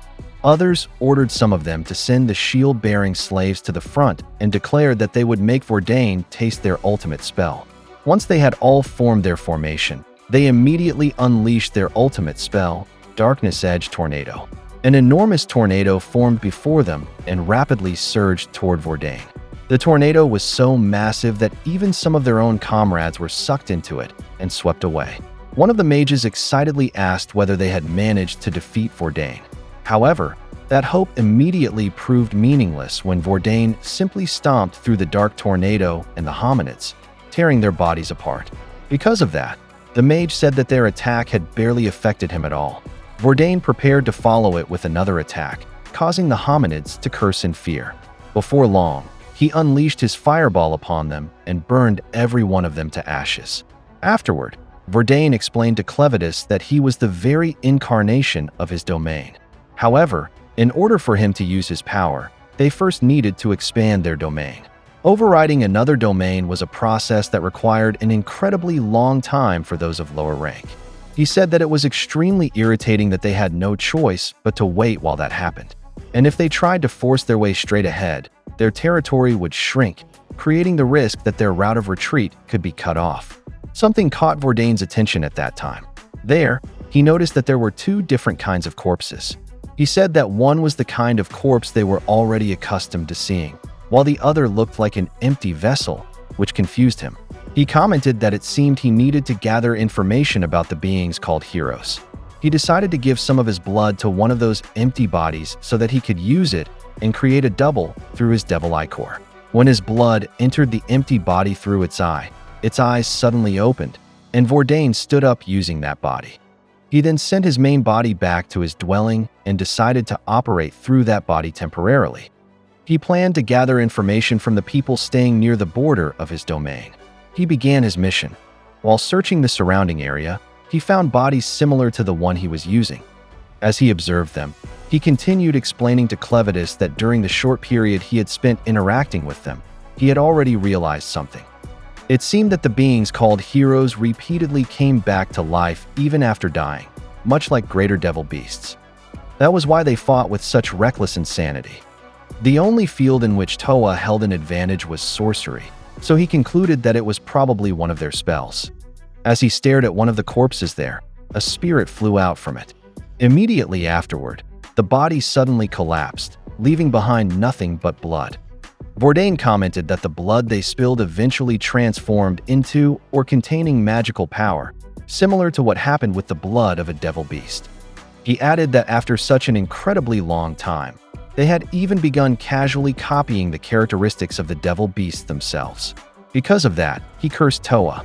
However, he said that the heroes always returned to retrieve their equipment because it remained behind whenever they died. He added that this made it perfect for setting traps.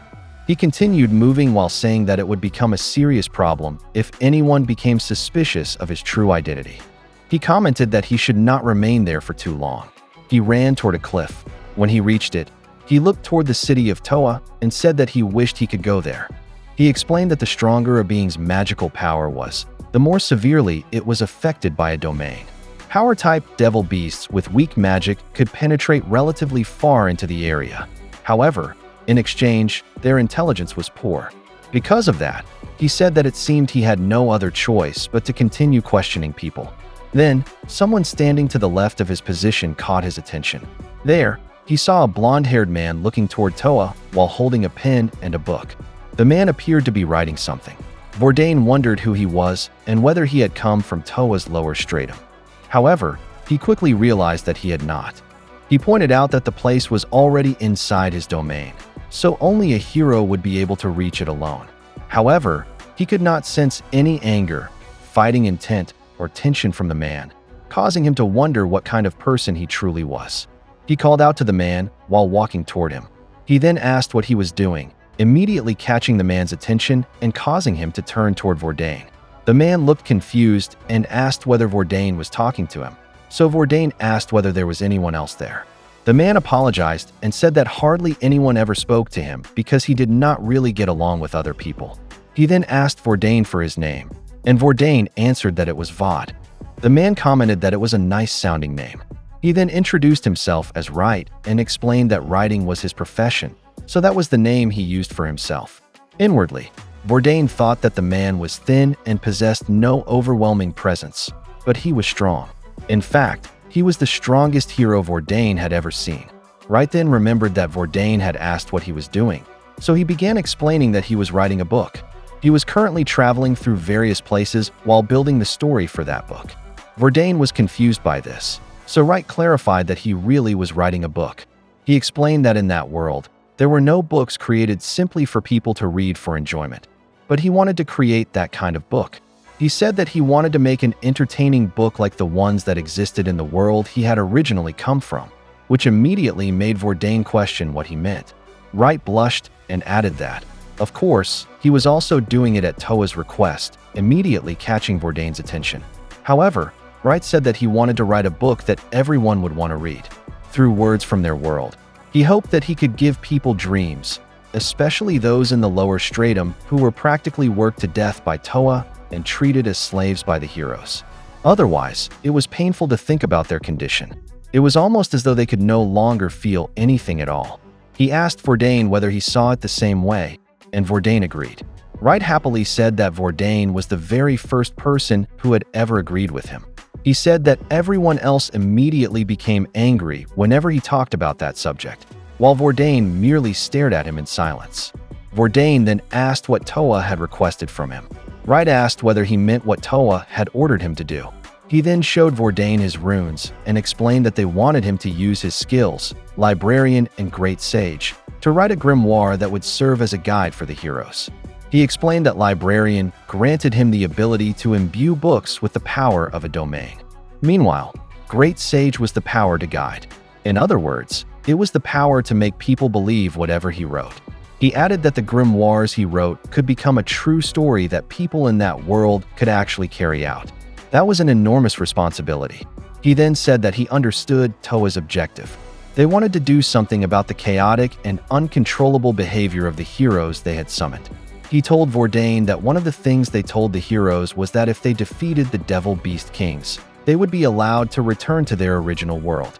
However, from the hero's perspective, that was nothing more than blatant blackmail. He asked whether he was correct that no one could possibly fight seriously under those circumstances. He also said that they could not die and had no purpose other than to continue fighting. Because of that, he even felt sorry for all the devil beasts being killed simply because of that situation. Not only were the tones devoid of emotion, but they probably also lacked the ability to use their imagination. He then said that once, after accepting Toa's request, he had met the tones from the celestial stratum. He said that the experience had been gut-wrenching because they possessed not even the slightest trace of humanity. Because of that, he needed to work hard. He explained that he would create a proper and solid path that would inspire the heroes, while also preparing weapons and items they could obtain as they continued growing stronger. He also needed to diversify the characters and settings so that people would not become bored. And he needed to create an environment that would encourage healthy and friendly competition between them. He commented that there was so much he needed to do. Beyond that, he said that the book also needed to take the people of the lower stratum into consideration. Once his grimoire was finished, he said that everyone would become considerably stronger and the world of the people would become a much brighter place than it was at that time. Vordain became serious after hearing that. Inwardly, he thought that up to that point, they had successfully managed to push Toa into a disadvantageous position. It was not because Toa was weak, but because they lacked creativity and resourcefulness. He then realized that Wright was extremely dangerous. He thought that he needed to kill him immediately. However, just as he was about to attack Wright from behind, Wright suddenly wondered aloud why he had told Vordain all of that. He pointed out that those matters were extremely serious and that he had never told any of it to anyone before. He wondered why he had been able to tell Vordain everything so easily, immediately catching Vordain's attention. Wright then said that perhaps it was because of Vordain. He laughed and said that he felt as though he could tell him anything. He said that he did not know how else to describe it, but it felt like the gears between the two of them really clicked. He then said that having that kind of feeling between two people was extremely important. After putting away his book, he asked Vordain whether he wanted to travel with him. Vordain replied that he was fine on his own. However, Wright said that his writing progressed better when he had someone beside him who would listen. He asked whether that was too much to ask. Before long, Vordain agreed to accompany him while thinking that he could gather even more information about Toa from Wright. He still had plenty of time to kill him after obtaining all the information he needed. Until then, he would simply pretend to be his friend. The two of them began traveling together, facing various kinds of dangers and eating dinner side by side. Time passed as they continued their journey. One day, while the surroundings were covered in snow, Wright told Vordain that he was calling his story The Legend of the Hero. He asked whether it was not a nice and simple name. He explained that recently, more and more heroes had begun becoming unruly, turning against their own allies, killing one another, raping women from the lower stratum, and committing all kinds of other atrocities. He said that he needed to hurry and finish his book. He added that the tones in the celestial stratum and upper stratum were simply turning a blind eye to everything the heroes were doing. In fact, he said that it would be more accurate to say that the tones did not even recognize such actions as crimes. He pointed out that the tones were not accustomed to the very concept of crime. And if things continued that way, even if they won the war, the world would only continue to grow worse and worse. Wright wondered whether he truly should write a book for them. However, he also said that the body he was using was a vessel prepared for him by Toa, so he definitely should not be saying such things out loud. He said that if he openly went against Toa's wishes, he could be exiled. And if that happened, there would be no guarantee that he would ever be able to return to the world he originally came from. He added that the book was almost finished, but even so, Vordain merely watched him silently as he thought. Then, Wright suddenly noticed something, causing the runes in his eyes to appear. He called out to Vordain, so Vordain asked what it was. Wright explained that they had already spent an entire year together, and that Vordain was the only person he expected he could place his trust in. He then asked whether that was all right. Vordain agreed. Wright happily said that was wonderful and that it was all he needed to hear. He said that all of his doubts were gone now and that he could finally finish writing the book. Wright began walking away while saying that the book in his hands would greatly improve that world. As Vordain watched Wright walk away, he explained to Clevatess that Wright had tried not to make it too obvious, but it was clear that he harbored resentment toward Toa. Of that, he was certain. On the other hand, Wright had shown almost no hostility toward their devil beasts.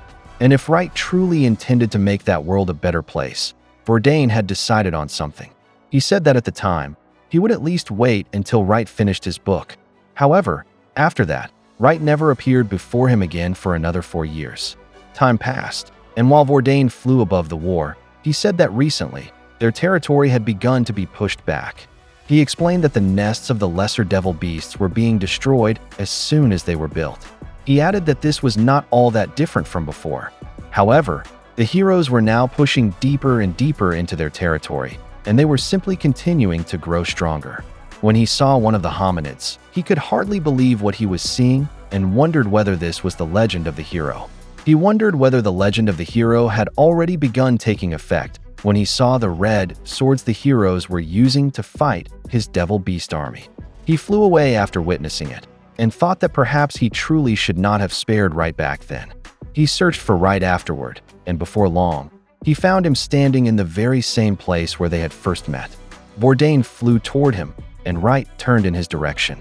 Vordain landed behind him in a terrifying manner, his enormous body and overwhelming presence looming over the area. Wright's eyes widened in shock, but then he suddenly called him by the name Vordain had given him back then, Vod. Because of that, Vordain was confused as to how Wright had recognized him even while he was in his true form. Wright pointed out that they had traveled together for an entire year, so he could recognize Vordain by his aura. He said that from the very beginning, he had already felt that Vordain was not human, while Vordain merely stared at him in silence. Vordain then said that he was disappointed. He asked whether the legend of the hero was not supposed to be about removing Toa's corruption from that world and creating a brighter future. Wright replied that no, that was not its purpose. He explained that it was about killing the devil beast kings and expanding their world. He added that he had no doubt the heroes would become strong enough to defeat even Vordain. Vordain began to grow angry because of that. Wright prepared himself for battle and asked whether Vordain was furious. If so, he challenged him to come and face him. He added that he would be waiting for Vordain in the audience chamber, a place that he himself had designed. He also said that he would open the gates so that even Vordain could enter. That was, if Vordain could fight his way through and overcome every hero who stood in his path. Wright jumped from the cliff and then used teleport, causing him to suddenly disappear right in front of Vordain. Vordain had not expected that. Consumed by rage, he immediately ordered all of his forces to gather. He commanded them that from that moment onward, they were to forget about securing their retreat routes and simply continue advancing to expand their territory.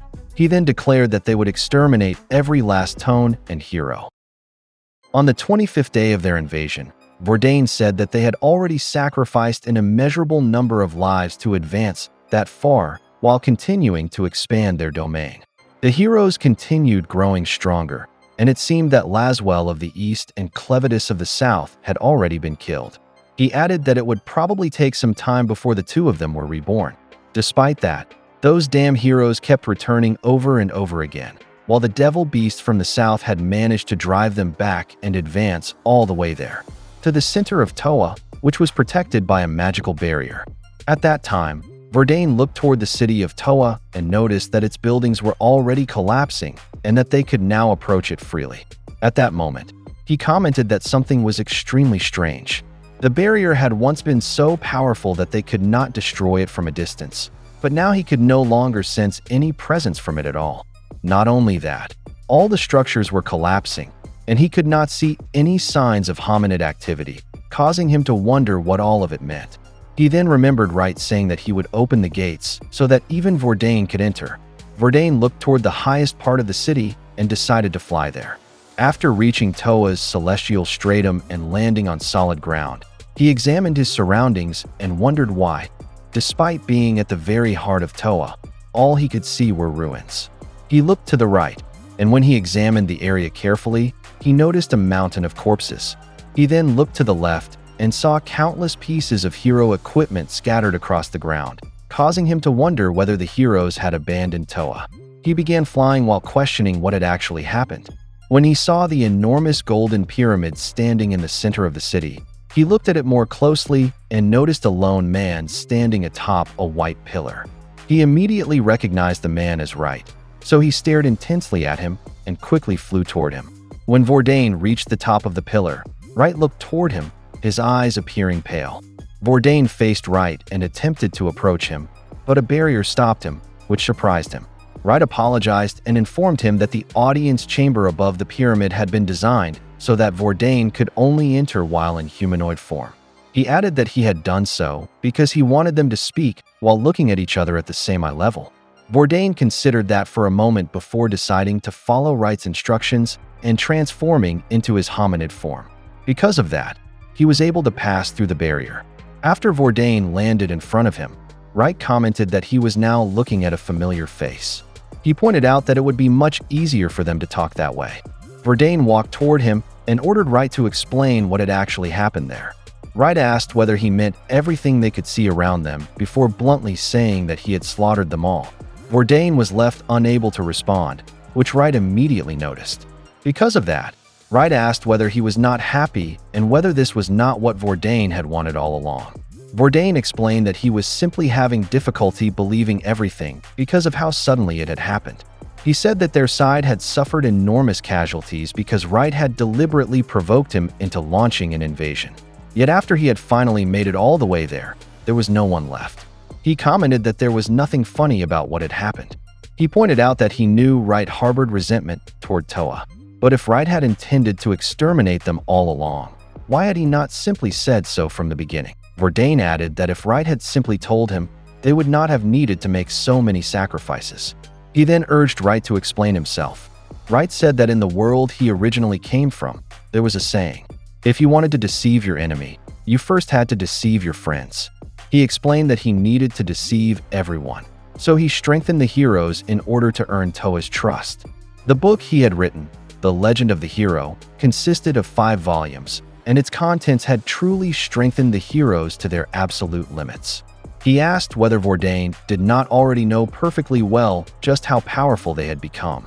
Vordain merely listened in silence. So Right continued his explanation and said that because of that, he had been granted the authority to create holy sites in various locations. One site for each volume. The temple, where the hero would awaken. Salcian, the first town the hero would visit after awakening. Hydrat, the base where the hero's equipment would be created. In that place, the audience chamber, located directly above the fountainhead of Toa, was the 4th holy site deep within the land of Toa. He explained that he had created it so the heroes could communicate with the celestial tones and enhance their abilities there. He convinced the tones that the heroes would become more motivated if they had a place where they could speak directly with them. The tones completely believed what he told them and allowed him to construct the place in the very center of the celestial stratum. He also arranged for it to normally be surrounded by a sea of clouds, with the only way to reach it being through the gates of the holy sites. On top of that, he added that he had never revealed its location to any of the other heroes. He said that this was why the tones eventually lowered their guard completely. Once the heroes had become sufficiently powerful, Right removed the clouds and disabled the barrier, completely exposing the defenseless tones to the now overwhelmingly powerful heroes. From there, everything ended in an instant. As Vordain already knew, Right said that the tones had no hearts. Perhaps that was why they were incapable of understanding the deep and long-standing hatred of the people who had been dragged into that world and forced to experience the suffering of death again and again. The moment the heroes saw the tones, they all attacked them at once with faces filled with rage and slaughtered every one of them. Right described what happened as a true vision of hell. He then said that after killing every last tone, the heroes simply remained standing there without moving. They continued staring up at the sky with their faces covered in blood, seemingly looking at no particular place at all. He said that he would never forget the expressions they wore. Then, one of them slowly parted his lips and said, "Please, let us die." Right clarified to Vordain that what the hero meant was that they wanted to die permanently without ever being resurrected again. So Right granted their wish. He explained that the Book of the Temple was connected to the hero's resurrection system. So right there in front of them, while every hero watched him, he pierced the book together with his own heart. As he explained this, he showed Vordain his chest. Vordain was utterly shocked by what he saw. Right explained that every hero followed his example and killed themselves as well. Every single one of them, without exception. He said that it was probably because of the power of his great sage skill. Right then informed Vordain that once he pulled the knife embedded in his chest, he would die as well. Vordain tried to call out to him, but Right simply continued speaking. He said that the only reason he had not yet pulled the knife out was because he wanted to see Vordain one final time. And because he needed Vordain to hear what he was about to say, Right walked toward the edge of the pillar and pointed out that he was about to die. When he reached the edge, he quickly pulled the knife from his chest, causing blood to violently gush out. Vordain immediately became alarmed. However, Right added that everything did not end there. He explained that this was where the story truly began. The story of Toa's eternal defeat. Those words immediately caught Vordain's attention, prompting him to ask whether Right had not just finished destroying Toa. Right said that everything up to that point had merely been the prologue, as he explained that he had already planted the seed and what it was supposed to produce once the proper circumstances arose. He suddenly fell from the edge of the pillar. Vordain clicked his tongue in frustration and immediately jumped after him. He transformed into his devil beast form and rapidly flew toward Right. He managed to catch him before Right could crash into the ground. However, when he looked at the man in his hand, Right was already unconscious. Vordain told him that he would not allow him to die in the middle of what he was saying and said that he would use his flames to stop the bleeding. However, he was interrupted again when the entire area suddenly began shaking violently. He saw the capital of Toa collapsing, but quickly realized that it was not merely falling apart. The entire place itself appeared to be sinking. He clicked his tongue in frustration and said that if it continued, his forces below would also be placed in danger. Because of that, he decided that he needed to leave. He noticed a golden door beside him. When he looked through it, he realized that the area on the other side of the gate was not shaking. He looked at his dying friend in his hands. Before long, he decided to quickly fly toward the gate and place Right inside. After explaining all of that, Vordain told Clevatess that this was how the center of Toa sank beneath the sea and how the land took on its present form. He pointed out that this was the truth of the war that had taken place more than 1,100 years ago. Right had called Toa eternal. And in truth, even though the Tones had disappeared and their land had sunk beneath the sea, the domain of Toa remained active even in the present day. Vordain shouted that the truth was that Toa had escaped beneath the sea. They had unfairly hidden themselves even deeper, beneath the very floor of the ocean where no one could reach them. Because of that, he said that Right needed to be awakened again, and he needed to hear the rest of what Right had been trying to tell him back then. His mind became filled with confusion as he blankly wondered what Toa truly was and how they were supposed to defeat it. He pointed out that after so many years, he had finally found a way to reach that place again. Yet just as Right was about to awaken, Clevatess interfered. Vordain then suddenly blasted Clevatess with an overwhelmingly powerful burst of fire from his foot, severely burning his body. Vordain told him that this was as far as he would go and that he had never belonged there in the first place. He told Clevatess to die and simply watch how everything unfolded in his next incarnation. Despite Clevatess's condition, he still began speaking as his mouth gradually regenerated, greatly shocking Vordain. He asked Vordain whether he had not realized why all of the heroes had killed themselves. He asked why they had needed to die in the first place. He pointed out that if Toa was truly eternal, why had it needed to flee beneath the sea? It might have been because of Vordain and his forces invading. But what if the true reason was the disappearance of every hero in Tone? Right had said that everything up to that point was merely the prologue, meaning that it was something he had needed to do in order to set his plan into motion. To defeat Toa, there had been a reason why Right had not revealed the full details of his plan to Vordain. Clevatess asked whether he was correct that perhaps Right truly could not tell him, because if he told Vordain, that information might also reach Toa. This immediately caught Vordain's attention. And yet, Clevatess added, there Vordain was, attempting to revive Right, the last hero. He said that what Vordain was doing was the height of stupidity. Enraged, Vordain attacked him again with his claws engulfed in flames while shouting at him to shut up. Clevatess's body was burned again and he collapsed. However, he was still alive and appeared to be perfectly fine. Clevatess pointed out that Vordain had forgotten that he could control shadows. Clevatess's tails began emerging from behind Vordain, greatly shocking him. Clevatess added that they were now outside the audience chamber that Vordain had mentioned in his story. Clevatess then completely reconstructed his body behind Vordain and said that the main reason Vordain was losing was because he talked far too much. Before Vordain could move, Clevatess had already pierced several vital parts of his body, allowing him to bring Vordain down with ease. Clevatess then told Vordain to properly organize his story before reincarnating again. Afterward, Vordain's enormous body collapsed onto the ground, completely drained of strength. Meanwhile, on Laswell's side, he commented that Vordain had suffered a fatal wound. And as expected, Clevatess had also sustained severe injuries despite how he looked. He said that as far as he could tell from where he was, both of them were already on the verge of death, and the next attack would determine the outcome of the battle. While watching their fight, he suddenly noticed something, so he decided to wake Eddie. After Eddie regained consciousness, Laswell told him that from Eddie's perspective, only a short amount of time had passed, but the two of them had certainly had fun together. He explained that just as he had originally promised, he would return Eddie's brain to him, so he did not need to worry, which confused Eddie. Just as Eddie was about to ask something, a man suddenly bit Laswell. Eddie was completely shocked by what happened and utterly confused. As he watched the blonde-haired man chew on Laswell, he asked in complete bewilderment who the man actually was. After Wright caught Laswell in his mouth, he bit down on him and sucked him in until Laswell's entire body was inside his mouth. Edison shouted in alarm and asked who Wright was and why he was eating Loss. Wright became confused when Edison called the person he had eaten Loss. So Edison clarified that he was referring to Laswell, the Devil Beast King of the East. Wright considered that information and realized that this explained why the thing he was eating tasted like garbage. He said that their magical wavelengths did not match, so his stomach refused to accept him. He spat Laswell's body onto the ground like spoiled food, causing it to splatter across the floor. Edison anxiously shouted Laswell's name when he saw that.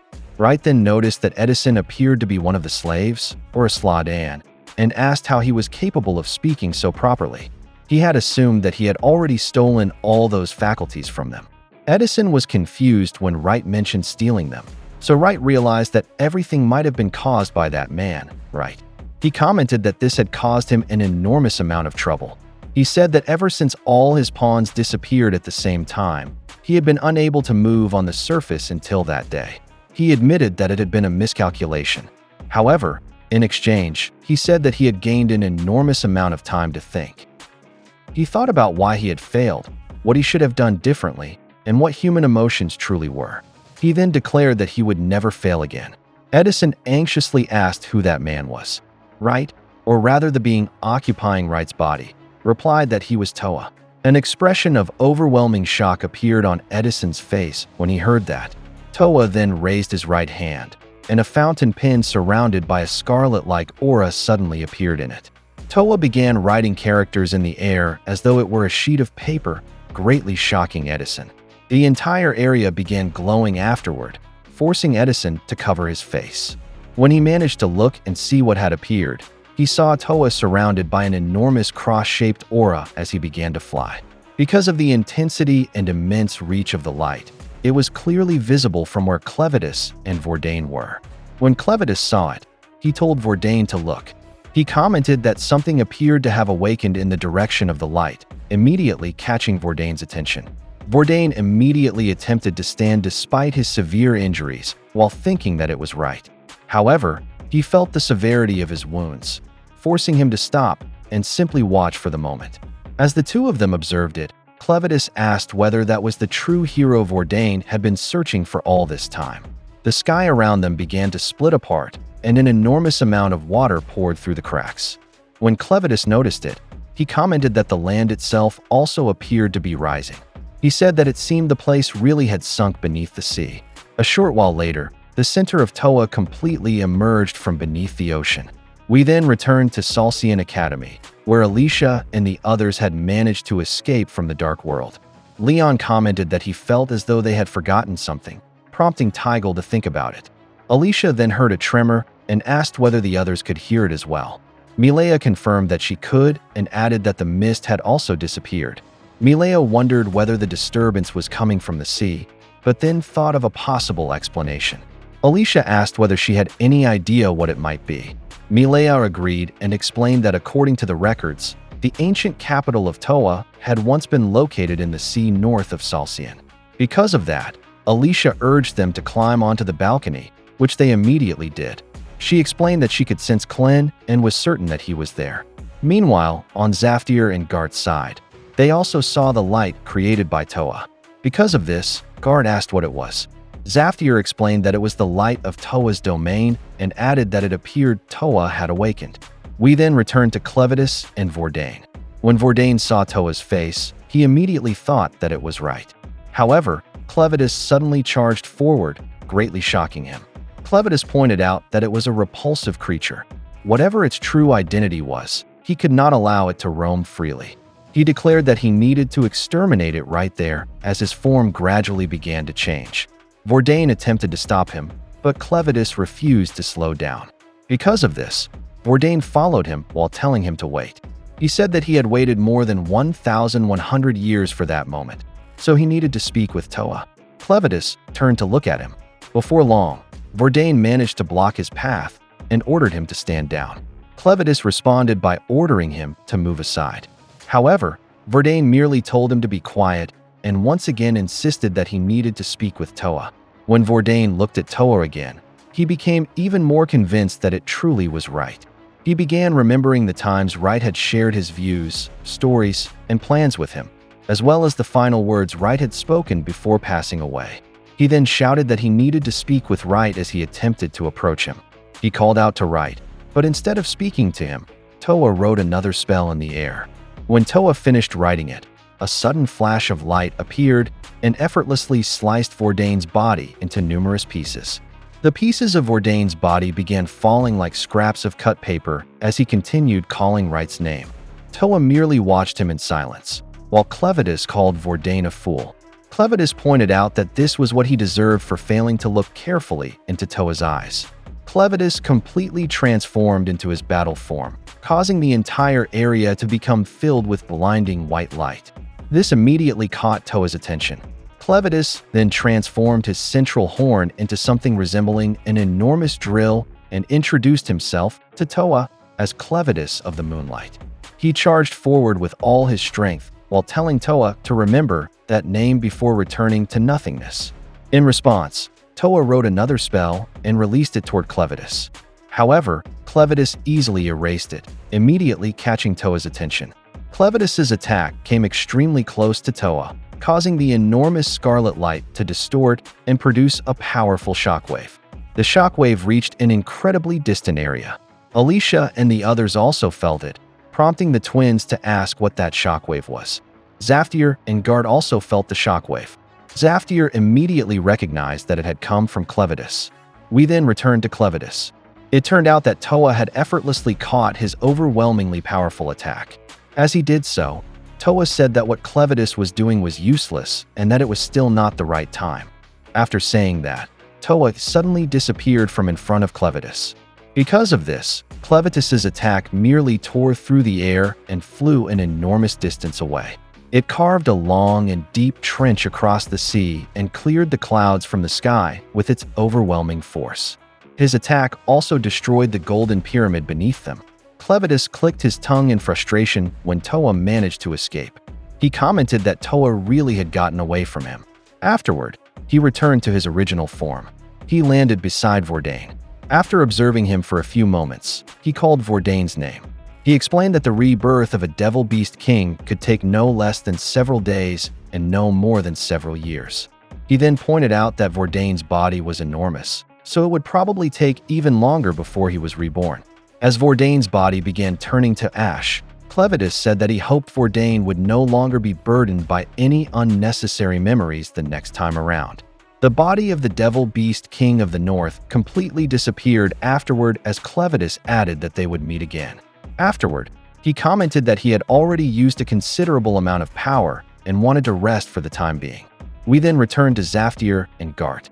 Just as Gart was about to ask Zaftir about what he had sensed, Zaftir agreed and clarified that Vordain was dead. She also said that Toa appeared to have hidden himself somewhere once again. However, now that Toa was awake, she was certain that he would make a move. She said that they had better make sure they did not miss it when that happened. She told Gart that they should return for the time being. However, before they could do so, Gart called out to her and informed her that something was approaching from the direction of the island he was pointing toward. Meanwhile, on Alicia's side, Leon noticed something flying through the sky and urged the others to look. He pointed out that a black object was flying toward them. Just as Milea was about to suggest who it might be, Alicia agreed and said that it was probably Clen. She explained that Clen had become extremely weak, but he was still alive. She added that she knew this because of his devil eye core. Inwardly, she also said that aside from that, she would probably die as well if Clen died. She then informed Milea that Clen still had her waterfall splitter. She told Clen that it would be terrible if he died and left her behind, so he needed to return safely without suffering any injuries. Clen suddenly appeared behind her and commented that he was already there, calling her an imbecile, which completely startled her. She immediately turned toward him and asked how long he had been there. He replied that he had only just arrived and explained that he had materialized there by using his shadow as a foothold, since he could control shadows. Alicia was also surprised when she noticed that Clen had returned to the form he had possessed before they went there. She asked where his uniform was, so Clen explained that it had turned to ash after being burned. He added that if hominids were also covered in fur, he would not have needed to go through all that trouble. When Milea saw Clen, her face was filled with overwhelming shock as she realized that the man standing before her was the Devil Beast King of the South. She explained that based on Darkside Milea's memories, there could be no mistake. She then wondered how she should greet him. She suddenly remembered all the terrible things she had done, causing her to become too afraid to say even a single word. However, Clen looked at her and pointed out that she was the Chancellor, immediately catching her attention. But afterward, Clen simply ignored her, which completely shocked Milea. Milea wondered why he was ignoring her even after recognizing that she truly was the Chancellor. Clen spoke to Alicia and said that it looked like many things had happened on their side as well. Alicia agreed and said that the same appeared to have happened on his side. Leon then asked what the object flying through the sky actually was. However, someone suddenly called out to them from the black object, immediately catching their attention. It turned out to be Edison, who was doing everything he could to make them notice him. They were surprised when they saw him. Alicia asked why he was flying, while the twins commented that they had completely forgotten about him. Clen pointed out that Edison was flying because the force of the wind had blown him extremely high into the air. However, he added that Edison had probably witnessed everything that had happened. He then said that they should simply ask Edison about everything that had occurred. Clen suddenly turned around and began walking away, which Alicia immediately noticed. She asked where he was going. Clen replied that he was going to see Luna because he had promised that they would sleep together. He therefore told them not to disturb him. He pointed out that the hominids should discuss those matters among themselves, including what they intended to do from that point onward. Alicia then realized that Clen was simply passing all the responsibility onto them. She then asked him to at least return her sword. A sudden sound appeared beside Alicia. It turned out that her waterfall splitter was already there. However, Clen completely disappeared afterward, causing Alicia to shout in frustration. Nevertheless, she quickly set it aside and told the others that those present needed to discuss what they would do next. She informed them that the armies of Estlin and Bolet would surely begin moving soon. Meanwhile, Edison continued shouting from afar as he flew toward them. In the next scene, Alicia explained that the long night had finally ended and dawn had broken over Salsian Seminary. The mist that had covered the land once known as the Town of Origin had disappeared. The time had come for all its secrets to be revealed, including everything concerning General Dorell's secret chamber. Most of the students and the guards stationed at the gates were still sleeping soundly. She said that only a short amount of time would likely pass before the armies of Bolet and Estlin sensed the disturbance and charged inside, turning the campus within those walls into a battlefield. Whether that could still be prevented depended on those who had survived and emerged victorious. Before long, Edison managed to land in front of them, so they began questioning him as Clem had suggested. Edison explained everything he had witnessed. However, he became frightened when Milea tried to speak to him, so she explained what had happened to her. Afterward, Guard arrived with Zaftir inside her host, Sarasa. Sarasa jumped down and landed beside them. After smiling at everyone, she immediately revealed who she truly was. They were completely shocked, but before long, she began explaining her side of the situation. She also decided to inform them that Edison was Laswell's host, causing Edison to become embarrassed and leaving Alicia and the others even more shocked. Because of that, Edison also explained his circumstances. Now that everyone was present, they began exchanging information about their respective experiences. Zaftir explained that Toa was a mysterious being who had enslaved the ancestors of the present-day hominids. She also explained that she was allowing them to live because she recognized that they shared Toa as a common enemy. However, she said that if they chose to submit themselves to slavery once again and become Toa's pawns, she would not hesitate to exterminate every one of them. She then firmly told them never to forget that before returning control of the body to Sarasa. Alicia explained that Zaftir, the devil beast queen of the West, had left them with those words. She said that Zaftir was a reliable ally for the time being, but depending on their actions, she could also become an enemy. After their conversation, Alicia told Princess Milea that she was counting on her, which Milea immediately agreed to. Milea began using her mirror staff. Because of this, Alicia explained that Milea used the power of the domain of Salcian to erase the memories of the previous day from everyone who had lost consciousness and fallen asleep. The shrine of the trial that had appeared was restored to its original state. Teacher Lang Faith was also shown waking the Vice-Chancellor. When the Vice-Chancellor awakened, they asked what they were doing in a place like that, but Lang was unable to provide an answer. Alicia added that at the same time, their memories of the princess being the Chancellor's true identity were also erased. They placed all the blame on the missing Chancellor and altered the official records to make it appear as though nothing had happened there. Dark Princess had never existed, nor had anything connected to her. The only truth that would remain was that Alicia had rescued the abducted princess. She said that this was the best way to resolve the entire disturbance. When they discussed it, Milea said that what they were doing felt wrong. She felt as though she was merely covering up her own crimes.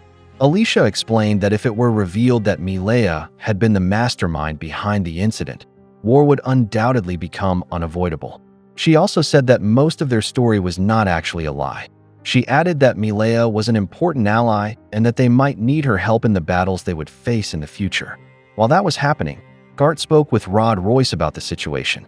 As Rod looked toward the destroyed center of Toa, he asked Gart what he could see there. Gart explained that it was merely an island. He said that it had been almost completely destroyed and reduced to an enormous pile of ruins. Rod replied that he understood. Afterward, we shifted to one of the student dormitories at Salcian Seminary. Nay returned there and asked Ray and Mary whether they could see anything. Mary replied that she could not. Ray explained that something appeared to have happened in the direction of the sea, but they could not see anything from where they were. Nay said that she understood. Nay commented that she had a bad feeling about it. Alicia suddenly appeared behind her and called her Teach, causing Nay to scream in fear. Alicia asked whether her reaction was not a little excessive. Nay pointed out that Alicia had startled her before asking what kind of clothes she was wearing. Alicia said that she had borrowed them from a teacher. Alicia pointed out that she was wearing men's clothes and had also returned to her original appearance. Meanwhile, Mary and Ray were confused about who Alicia was. Alicia asked Nay whether she remembered the promise that she would be the first person Alicia informed once she found the secret chamber. This immediately caught Nay's attention, and she remembered the promise. She said that she needed to report to the Emperor. She then asked whether Alicia had found it. Alicia said that she had and informed her that the real secret chamber was located on the other side of the mirror. She added that an island had appeared north of Salcian. She pointed out that the mirror led to that island and that it was the secret chamber. She also explained that the place had been almost completely destroyed by the battle between Clevatess and Vordain. Therefore, if Nay intended to go there, she needed to hurry. Alicia also informed her that she planned to tell Rod of Eslan about it. She then remembered to ask Nay to tell the emperor that Alicia was the hero who had rescued the abducted princess, and that the princess was merely an innocent victim who knew nothing about what had happened. Nay laughed nervously after hearing all of that, but immediately agreed. Before leaving, she asked whether she could claim the honor of discovering the secret chamber. Alicia told her to do whatever she wanted. Because of that, Nay shouted with delight as she flew away. She said that she could finally return in triumph with something to boast about. She also said goodbye to Ray and Mary, although she now addressed them as brats. She explained that it was not as though she hated them or anything, but she would never return there again, so she was leaving everything that remained to them. Ray was left speechless, while Mary merely commented that Nay had finally left. Inwardly, Alicia said that this was the best outcome for everyone. If the armies believed that the secret chamber was located on that island, they would be forced to head there. Because of that, the seminary would no longer become a battlefield, and no students' lives would need to be sacrificed. Afterward, she decided to inform Rod about everything that had happened. However, before she could do so, Mary and Ray called out to her and asked who she was. She introduced herself to them before continuing on her way toward Rod. As she ran, she said that she could not believe Clyn had actually revealed his true identity to Nay and Ray. Mary, who had only been nearby, had discovered it as well. She added that aside from herself, those three, the princess, Sarasa, and Edison, now knew what Clyn truly was. She said that she had made sure the twins would not discover it. She believed that Nellel still had not realized it either, and neither had Luna. She smiled and said that it was good to have more allies. It was far better than being alone, and she commented that she felt much more at ease. Meanwhile, on the Bullet Army's side, one of the knights approached Emperor Baze to deliver a message. When Baze stepped out of the carriage, the knight greeted him. Because of this, Baze asked why he was still standing around in a place like that. Baze said that he had thought he ordered them to immediately invade Salcian if anything unusual occurred. The knight nervously agreed, but said that the order still had not been delivered to them, which confused Baze. He then asked where Zazik was. The knight anxiously explained that Zazik had disappeared without anyone noticing, which angered Baze even further. He furiously slapped the knight across the face and bitterly called Zazik a filthy scoundrel. Afterward, we returned to Alicia as she spoke with Rod Royce. She explained and informed him of everything that had happened, which Rod listened to carefully. After telling him everything, she said goodbye. As she walked away, she thought that Rod would understand her intentions and that everything would be fine. As Rod was shown ordering the Eslan Knights to withdraw, Alicia said that many things had happened, but she believed they would be able to bring everything to a proper conclusion. She looked back at Salcian Seminary and stretched her body after all the tension she had endured. She then decided to return home. She said that once she arrived, she would ask Nellel to make her a hot cup of coffee.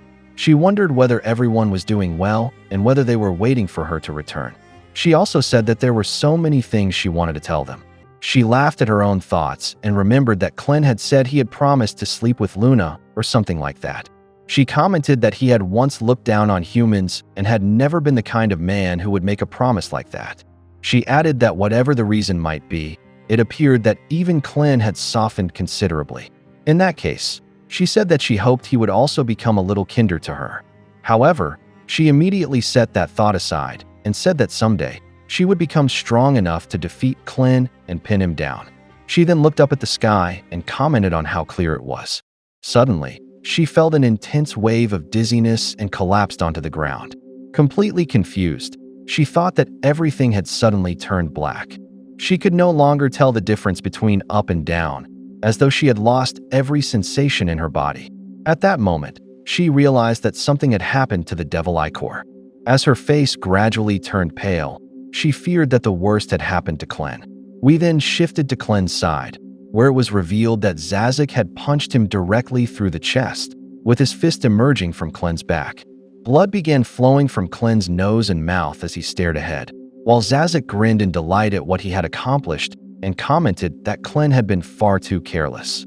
He took Clyn's heart and said that if the Devil Beast King was that weakened, then even he could kill him. Still holding the Devil Beast King's heart, he swung his arm and sent Clyn flying away. Clyn's blood scattered across the ground as his body bounced repeatedly before crashing into a tree. He remained sitting there unconscious. and because of what had happened, the gear that had previously been moving smoothly suddenly came to a complete stop. Afterward, Zazik raised Clen's heart into the air. He also lifted the coffin he had been carrying, slammed it heavily onto the ground, and removed the bindings around it. When he opened it, a skeleton wearing clothing resembling that of a pirate captain was revealed inside. A symbol with several written characters was also shown, and the skeleton was holding what appeared to be a lantern bearing the same symbol. Zazik's eye also carried the same symbol found on the coffin and the lantern. He took the lantern and placed Clen's heart inside it. He then put on the skeleton's clothing and wore the lantern around his neck like a necklace, grinning as he did all of it. He next put on the skeleton's hat before stepping on its skull and crushing it to pieces. He then declared that it was time to set sail, and an airship suddenly appeared above him. The airship was shown bearing the same symbol displayed on his hat. Afterward, he held Clen's heart and invited it to get moving. The airship lowered a long flying ladder toward him as he laughed uncontrollably over his successful assassination of the Devil Beast King of the South. Meanwhile, on Clen's side, his physical body gradually began disappearing because his heart had been taken. In the next scene, we return to the past, before Clevatess launched his attack on the Haiden capital. The king of Haiden was shown gazing seriously over his territory, and after some time, he returned to his room. At the forge, Chiron was talking to himself, wondering how many days had passed since the 13 heroes had set out to kill Clevatess. He wondered whether it had already been around a month. He had heard that they had already cleared the foothills of the Mountain of the Moon, causing him to marvel at how impressive that was. He had assumed that they would surely give up again and come running back, since that was what normally happened. However, he then considered that there were 13 of them in total.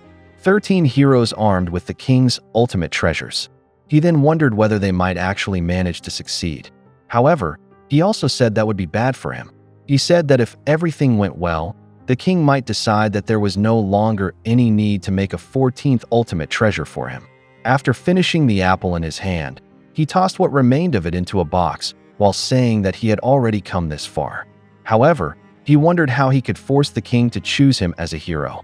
For the time being, he decided that he would secretly infiltrate the castle and challenge the strongest royal guard to a duel, or do something along those lines. Before long, he began that mission and ran toward the castle. After some time, he managed to scale the incredibly high wall and secretly approach from behind one of the guards on watch, causing him to grin. He quickly ran toward a corner to avoid being seen. As he did so, he said that he needed to avoid fighting until he found the strongest guard. If he became surrounded and was thrown into prison, everything would be over. He wandered around the area. When he reached another corner, he slowly peeked around it. There, he saw two Haidenian women, one of whom was holding Luna, the future king. The woman holding Luna asked whether Princess Tawara still would not be returning. Her companion replied that she would not. She explained that it seemed Princess Tawara would need more time to finalize an agreement concerning weapons with Org in the West, and that she was expected to return the following morning. Because of that, the woman holding Luna pointed out that the following day was the royal heir's naming ceremony. She explained that the naming ceremony was normally held after the crown prince's coronation. However, the child's father, the crown prince, had committed suicide, so the ceremony had been moved much earlier than usual. She also explained that once the child was given his true name through the naming ceremony, his future would be completely decided. She said that Princess Tawara was afraid of that and insisted that it was far too early to determine the infant's future. She continued explaining that the crown prince's sudden death had cast a deep darkness over the land. The king had secluded himself inside the furnace for several days to create ultimate treasures. It was almost as though some force had compelled him to select 13 heroes and send them to fight the Devil Beast King. Princess Tawara was still mourning, yet the king had nevertheless sent her to the west on official business. The woman then said that she believed it might have been deliberately arranged to keep Princess Tawara away during the naming ceremony. Something suddenly caught Chiron's attention. He felt an incredibly powerful beat from within his body, causing him to wonder what that sound was. A clicking sound followed that powerful beat. He was startled and said that it sounded like gears beginning to move. Something else caught his attention afterward, causing him to look up toward the sky, directly at the moon above him. When he looked more closely, he noticed a dark creature. It turned out to be Clevatess in his original form, heading directly toward their city. Clevatess landed in the middle of the city and destroyed an enormous area beneath him. Chiron was utterly shocked when he saw it and could not believe that the devil beast King Clevatess had actually come there. The two Haydenian women were also visibly terrified and shocked when they heard the commotion, while Luna began to cry. The older woman immediately ordered her younger companion to take the royal heir somewhere safe. The younger woman quickly obeyed. Luna continued crying as he was handed over to the other woman. When Chiron heard his cries, he once again felt something inside his body. Inwardly, he said that he could hear the sound of the gears moving again. They continued moving. Before long, he sprinted toward the women and Luna while thinking that he needed to save the baby. Clevatess continued his destruction. After some time, everything that followed occurred, including the moment Chiron was buried beneath an enormous piece of rubble. As Clevatess left after destroying the area with the infant Luna in his arms, Chiron said that even if it had cost him his life, the baby was safe now. Despite being gravely injured and on the verge of death, he still managed to smile when he saw that. He then wondered what the sound he had been hearing truly was. Now, he felt as though he could actually see those gears. Through his death, the story had been set into motion. As he felt his life fading away, he commented that it was a pleasant sound. Afterward, it was explained that time had passed since the decisive battle between Clevatess and Vordain. The story then shifted to the present, 5 years after everything that had happened. In the Haiden capital, the people had made tremendous progress rebuilding their city from the ruins, and the reconstruction was nearly complete. As construction continued, the workers' foreman instructed a man on how to properly apply adhesive so that a particularly noticeable section could be concealed. The foreman then told Consul Fabio that everything was progressing smoothly. Fabio agreed and said that after 5 years, they were finally almost finished. He also said that they owed all of it to everyone's hard work. The foreman explained that building wooden frameworks and scaffolding was their specialty, so naturally, they had done everything they could. Their work had become even faster after the arrival of a Magitech crane. The foreman pointed out that its black framework was lightweight, yet surprisingly durable. He then asked who in the world had created it. Fabio replied that it had been created by a young inventor from Slada. Just as he was about to mention the young inventor's name, someone arrived and called out to him, immediately catching his attention. It turned out to be Queen Tawara, accompanied by 2 female assistants. Tawara asked Fabio whether he had seen the king, which confused him. She explained that there was a visitor waiting in the audience chamber, so she had sent a servant to summon the king, but he refused to come. Fabio commented that it was happening again and pointed out that this had become a frequent occurrence. Tawara said that it truly was a terrible headache. She explained that even though 5 years had passed since then, the boy was probably still waiting for the return of the hero Alicia and Sir Clen. Meanwhile, inside the royal family's furnace, a young man was shown working on something. Every strike of his hammer was precise and careful as the object he was crafting repeatedly rang out with metallic sounds. Meanwhile, Tawara began wondering where Alicia and Clen could be now. In the next scene, we shifted to Clevatess's domain, where Zaftir came to visit him while still using the body of Sarasa, who had now grown into a young woman. When Sarasa entered the area where Clevatess normally rested, she did not find him there. Sarasa explained that she visited that place every month, but there was still no sign that Clevatess had returned. She then asked Lady Zaftir to examine it herself. Zaftir responded by taking control of her body. After the change, Zaftir thanked Sarasa and said that she would borrow her body for a little while. She examined one section of Clevatess's dwelling. After some time, she commented that Clevatess had definitely placed that black wall there before he disappeared.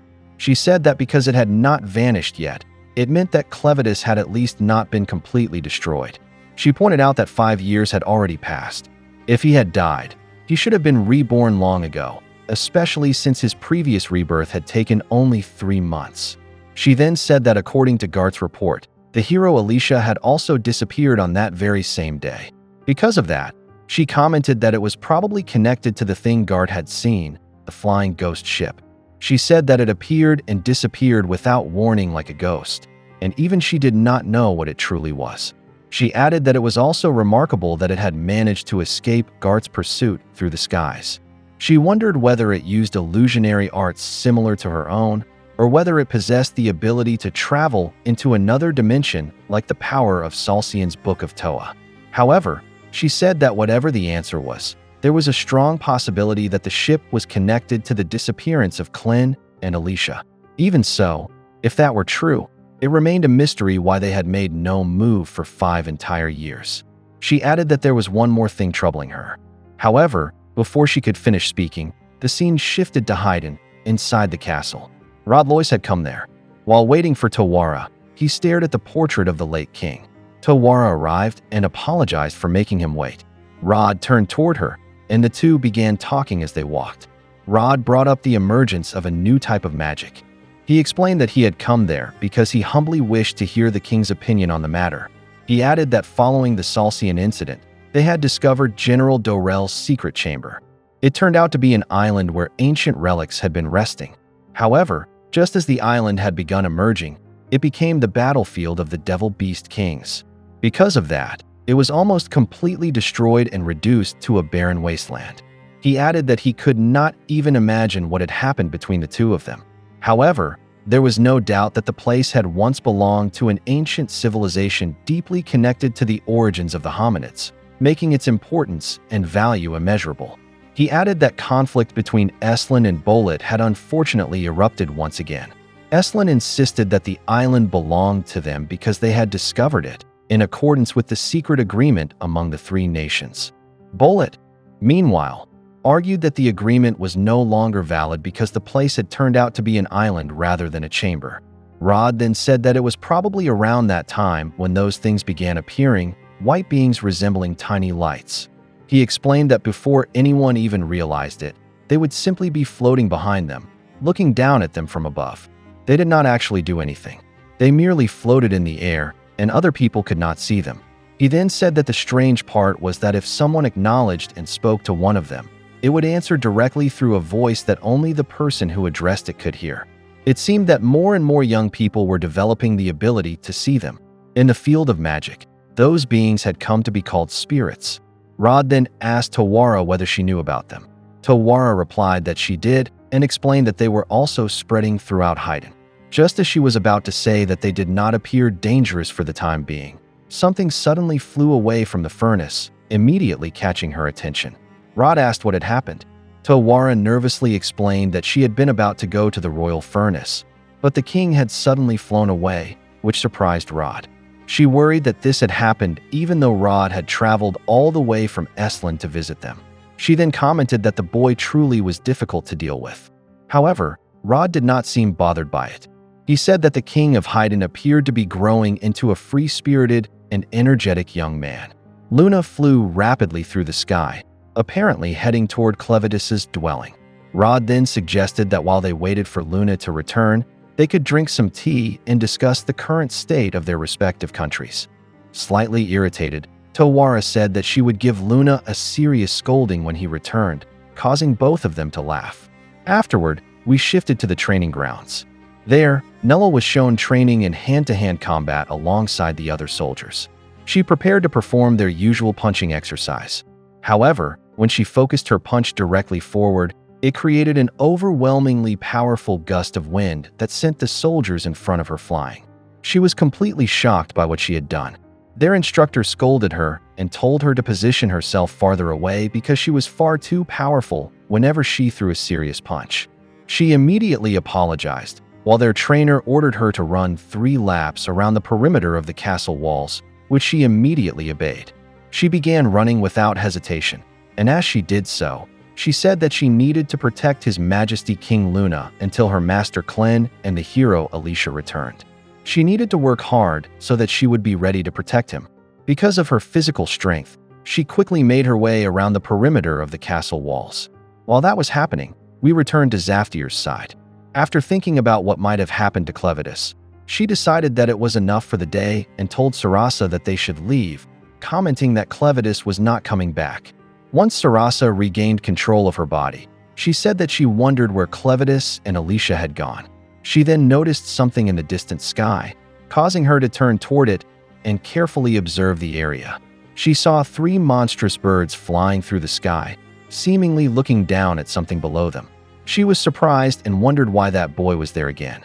It turned out that the person she was referring to was none other than Luna, who appeared to be spending time with the monsters there. Luna told them that they were all good creatures, then asked whether everything was all right and assured them that if any trouble happened, they could rely on him. As Sarasa watched him, she said that as king, she believed Luna was trying to watch over that place while Clevatess was still absent.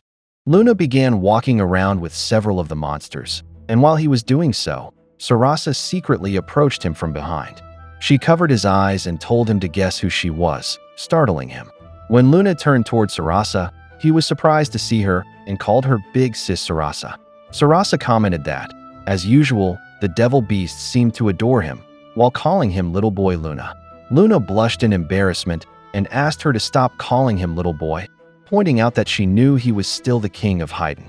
Sarasa smiled and explained that she was currently wearing the attire of a medium, but she was also a queen, so she told him not to be so formal with her.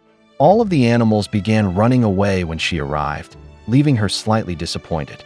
Luna pointed out that it was because she had suddenly appeared out of nowhere. Luna then asked Sarasa to stop startling him with that stealth skill. He asked whether he had not already told her that repeatedly. Sarasa said that in her case, it was not really a skill, but rather Lady Zaftier's blessing. She explained that because of that blessing, no devil beast would attack her. Because of this, Luna asked whether that was why she was always alone and whether she was not being a little too careless. Sarasa replied that he had no right to say that. She noticed that because Luna was wearing those clothes, it looked like he was trying to create another ultimate treasure. Luna agreed and explained that he had stopped halfway because he had grown tired of it. He added that it simply did not make sense to him. He pointed out that if he could not picture the face of the person he wanted to use it, he did not know how he was supposed to create it. Sarasa said that she understood. Luna explained that the previous king had created at least 13 ultimate treasures before even deciding who would use them. However, he did not think he was capable of doing something like that. Sarasa said that it did not matter. She pointed out that his predecessor was his predecessor, while he was himself, before calling him a little boy again. Embarrassed, Luna asked her once more to please stop calling him that. Sarasa told him to relax and said that she only did it when the two of them were alone. She asked what else she was supposed to call him. She then hugged Luna and happily said that he was simply so adorable that she wanted to take him home and make him her husband.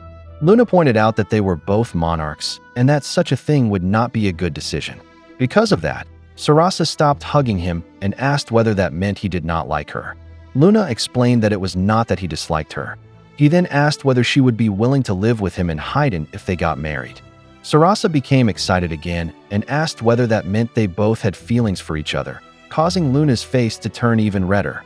Sarasa's expression suddenly became serious. In a frightening tone, she said that she would never forgive him if he cheated on her. However, Luna stopped that topic and brought the conversation back to something more important. He asked Sarasa whether they had made any progress in their search for the ghost ship. He explained that they were also gathering information in Haydn, but there had still been no noteworthy signs of it. Sarasa said that it was the same on their side. She explained that even with Sir Gart's eyes, they still had not found any trace of it. She added that Edthea was not really that large. Luna asked whether it could have escaped from Edthea. Sarasa explained that Lady Zaftier had already ruled out that possibility. She informed him that according to Zaftier, there was an invisible wall beyond Edthea.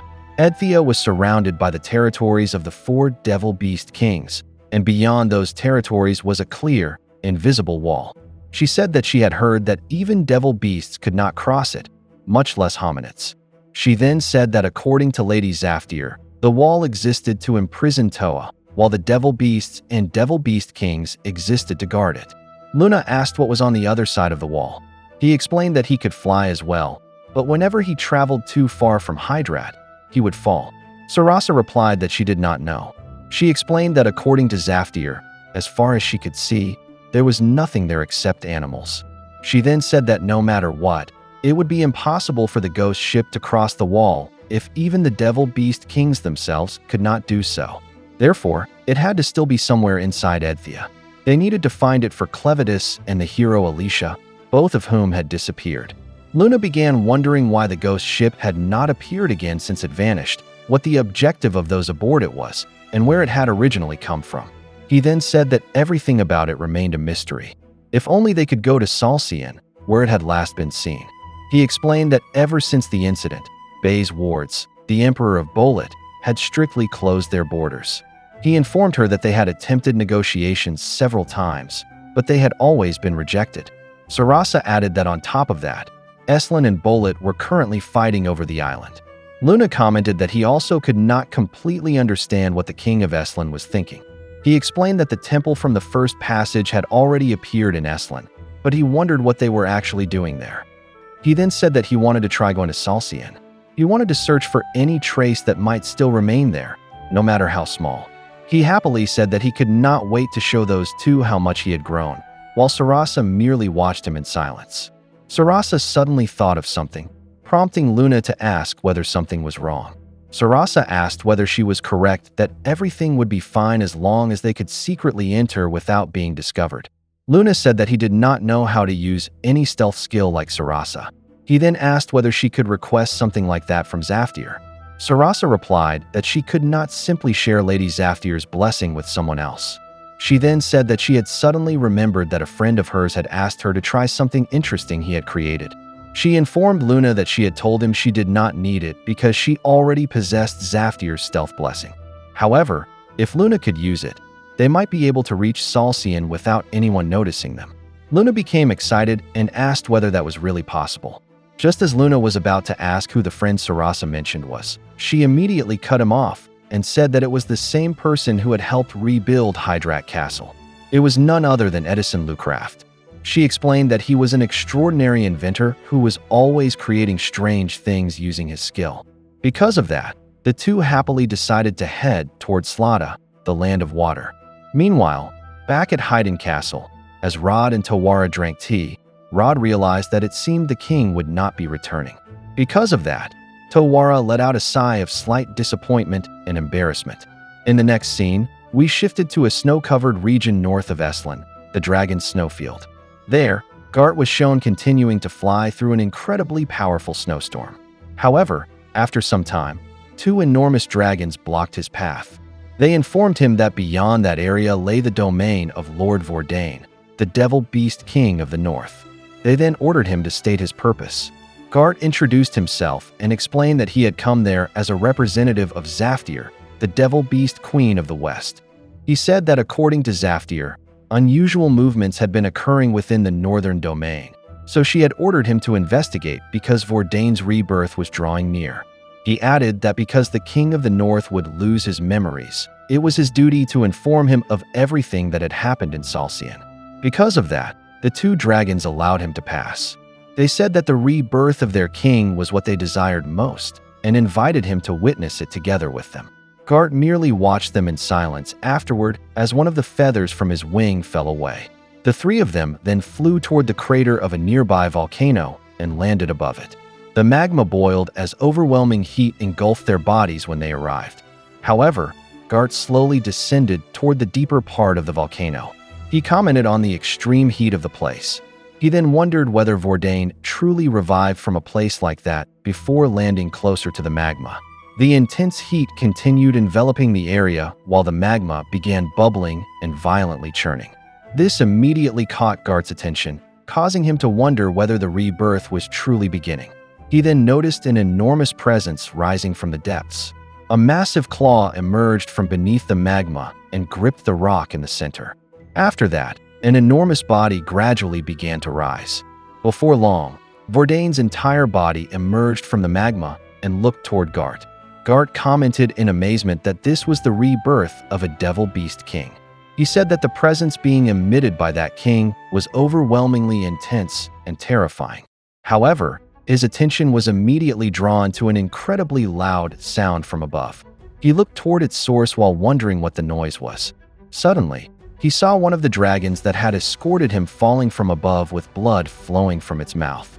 The dragon crashed into the burning magma, leaving Gart completely shocked and confused. He looked upward and saw an enormous object floating above them. He could hardly believe what he was seeing and was utterly shocked when he realized that the ghost ship was there.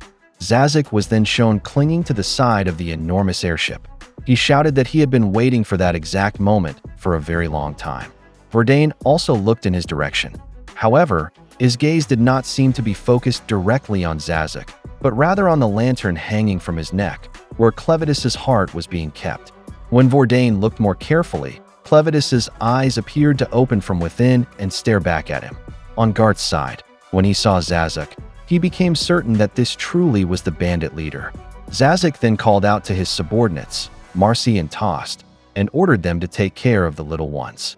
Tost commented that, as usual, their captain truly showed no mercy when giving them work.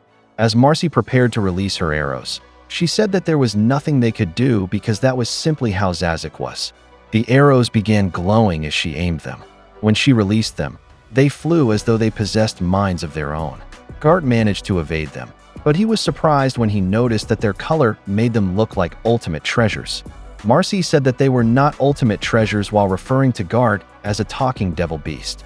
She explained that the arrowheads were merely ordinary mana-Hittite, but they were propelled by the power of an ultimate treasure.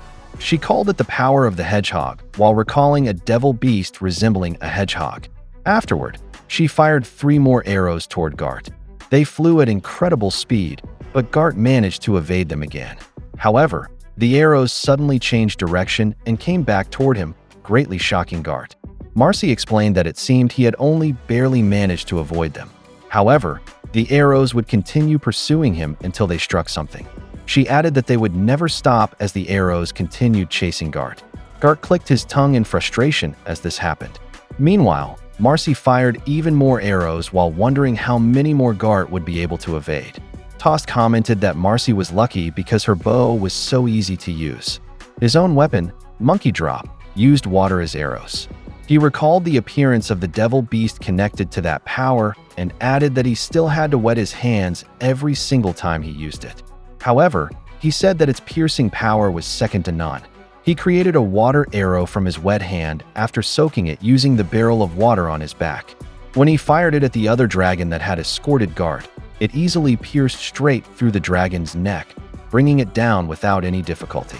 Zazik praised the two of them afterward and said that the ship was his domain, and as long as he remained aboard it, no one could stop him. He then brought out an enormous axe that also glowed like an ultimate treasure and said that it held the power of the book of the final passage, New Horizon. He jumped from the airship and charged toward Verdane while shouting that it was finally time for a great hunt. Afterward, a massive explosion erupted from within the volcano, and the scene suddenly shifted to Eslan. Inside the castle, 2 female knights were talking when another knight passed between them carrying a large number of crates, telling them to move aside and let her through. Before long, she managed to bring them into the room where they belonged, and it turned out that the crates contained what appeared to be cannonballs. A knight asked whether those were all the cannonballs while calling her Talyatelle. She merely sighed from exhaustion and commented that she was completely worn out.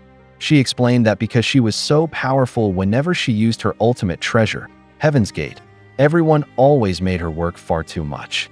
She said that she wished they would show her a little mercy. The female knight then remembered to tell her that she had heard there was also an incredibly powerful woman in hiding. This immediately caught Talyatelle's attention, and she wondered whether there really was another woman like her. She let out another exhausted sigh and said that she had never truly stood out in the first place. She informed the knight that a long time ago, she had accompanied the Sword Saint to retrieve the 13 ultimate treasures. However, in the end, they had failed to recover even a single one of them. The female knight asked whether that was really what had happened. Talyatelle agreed and told her to listen. She explained that there had been traces of a battle. Aside from the hero Alicia, all the others should have been dead. However, they had not found even a single ultimate treasure. She pointed out that they had counted all the corpses scattered throughout the area, but there had only been 11.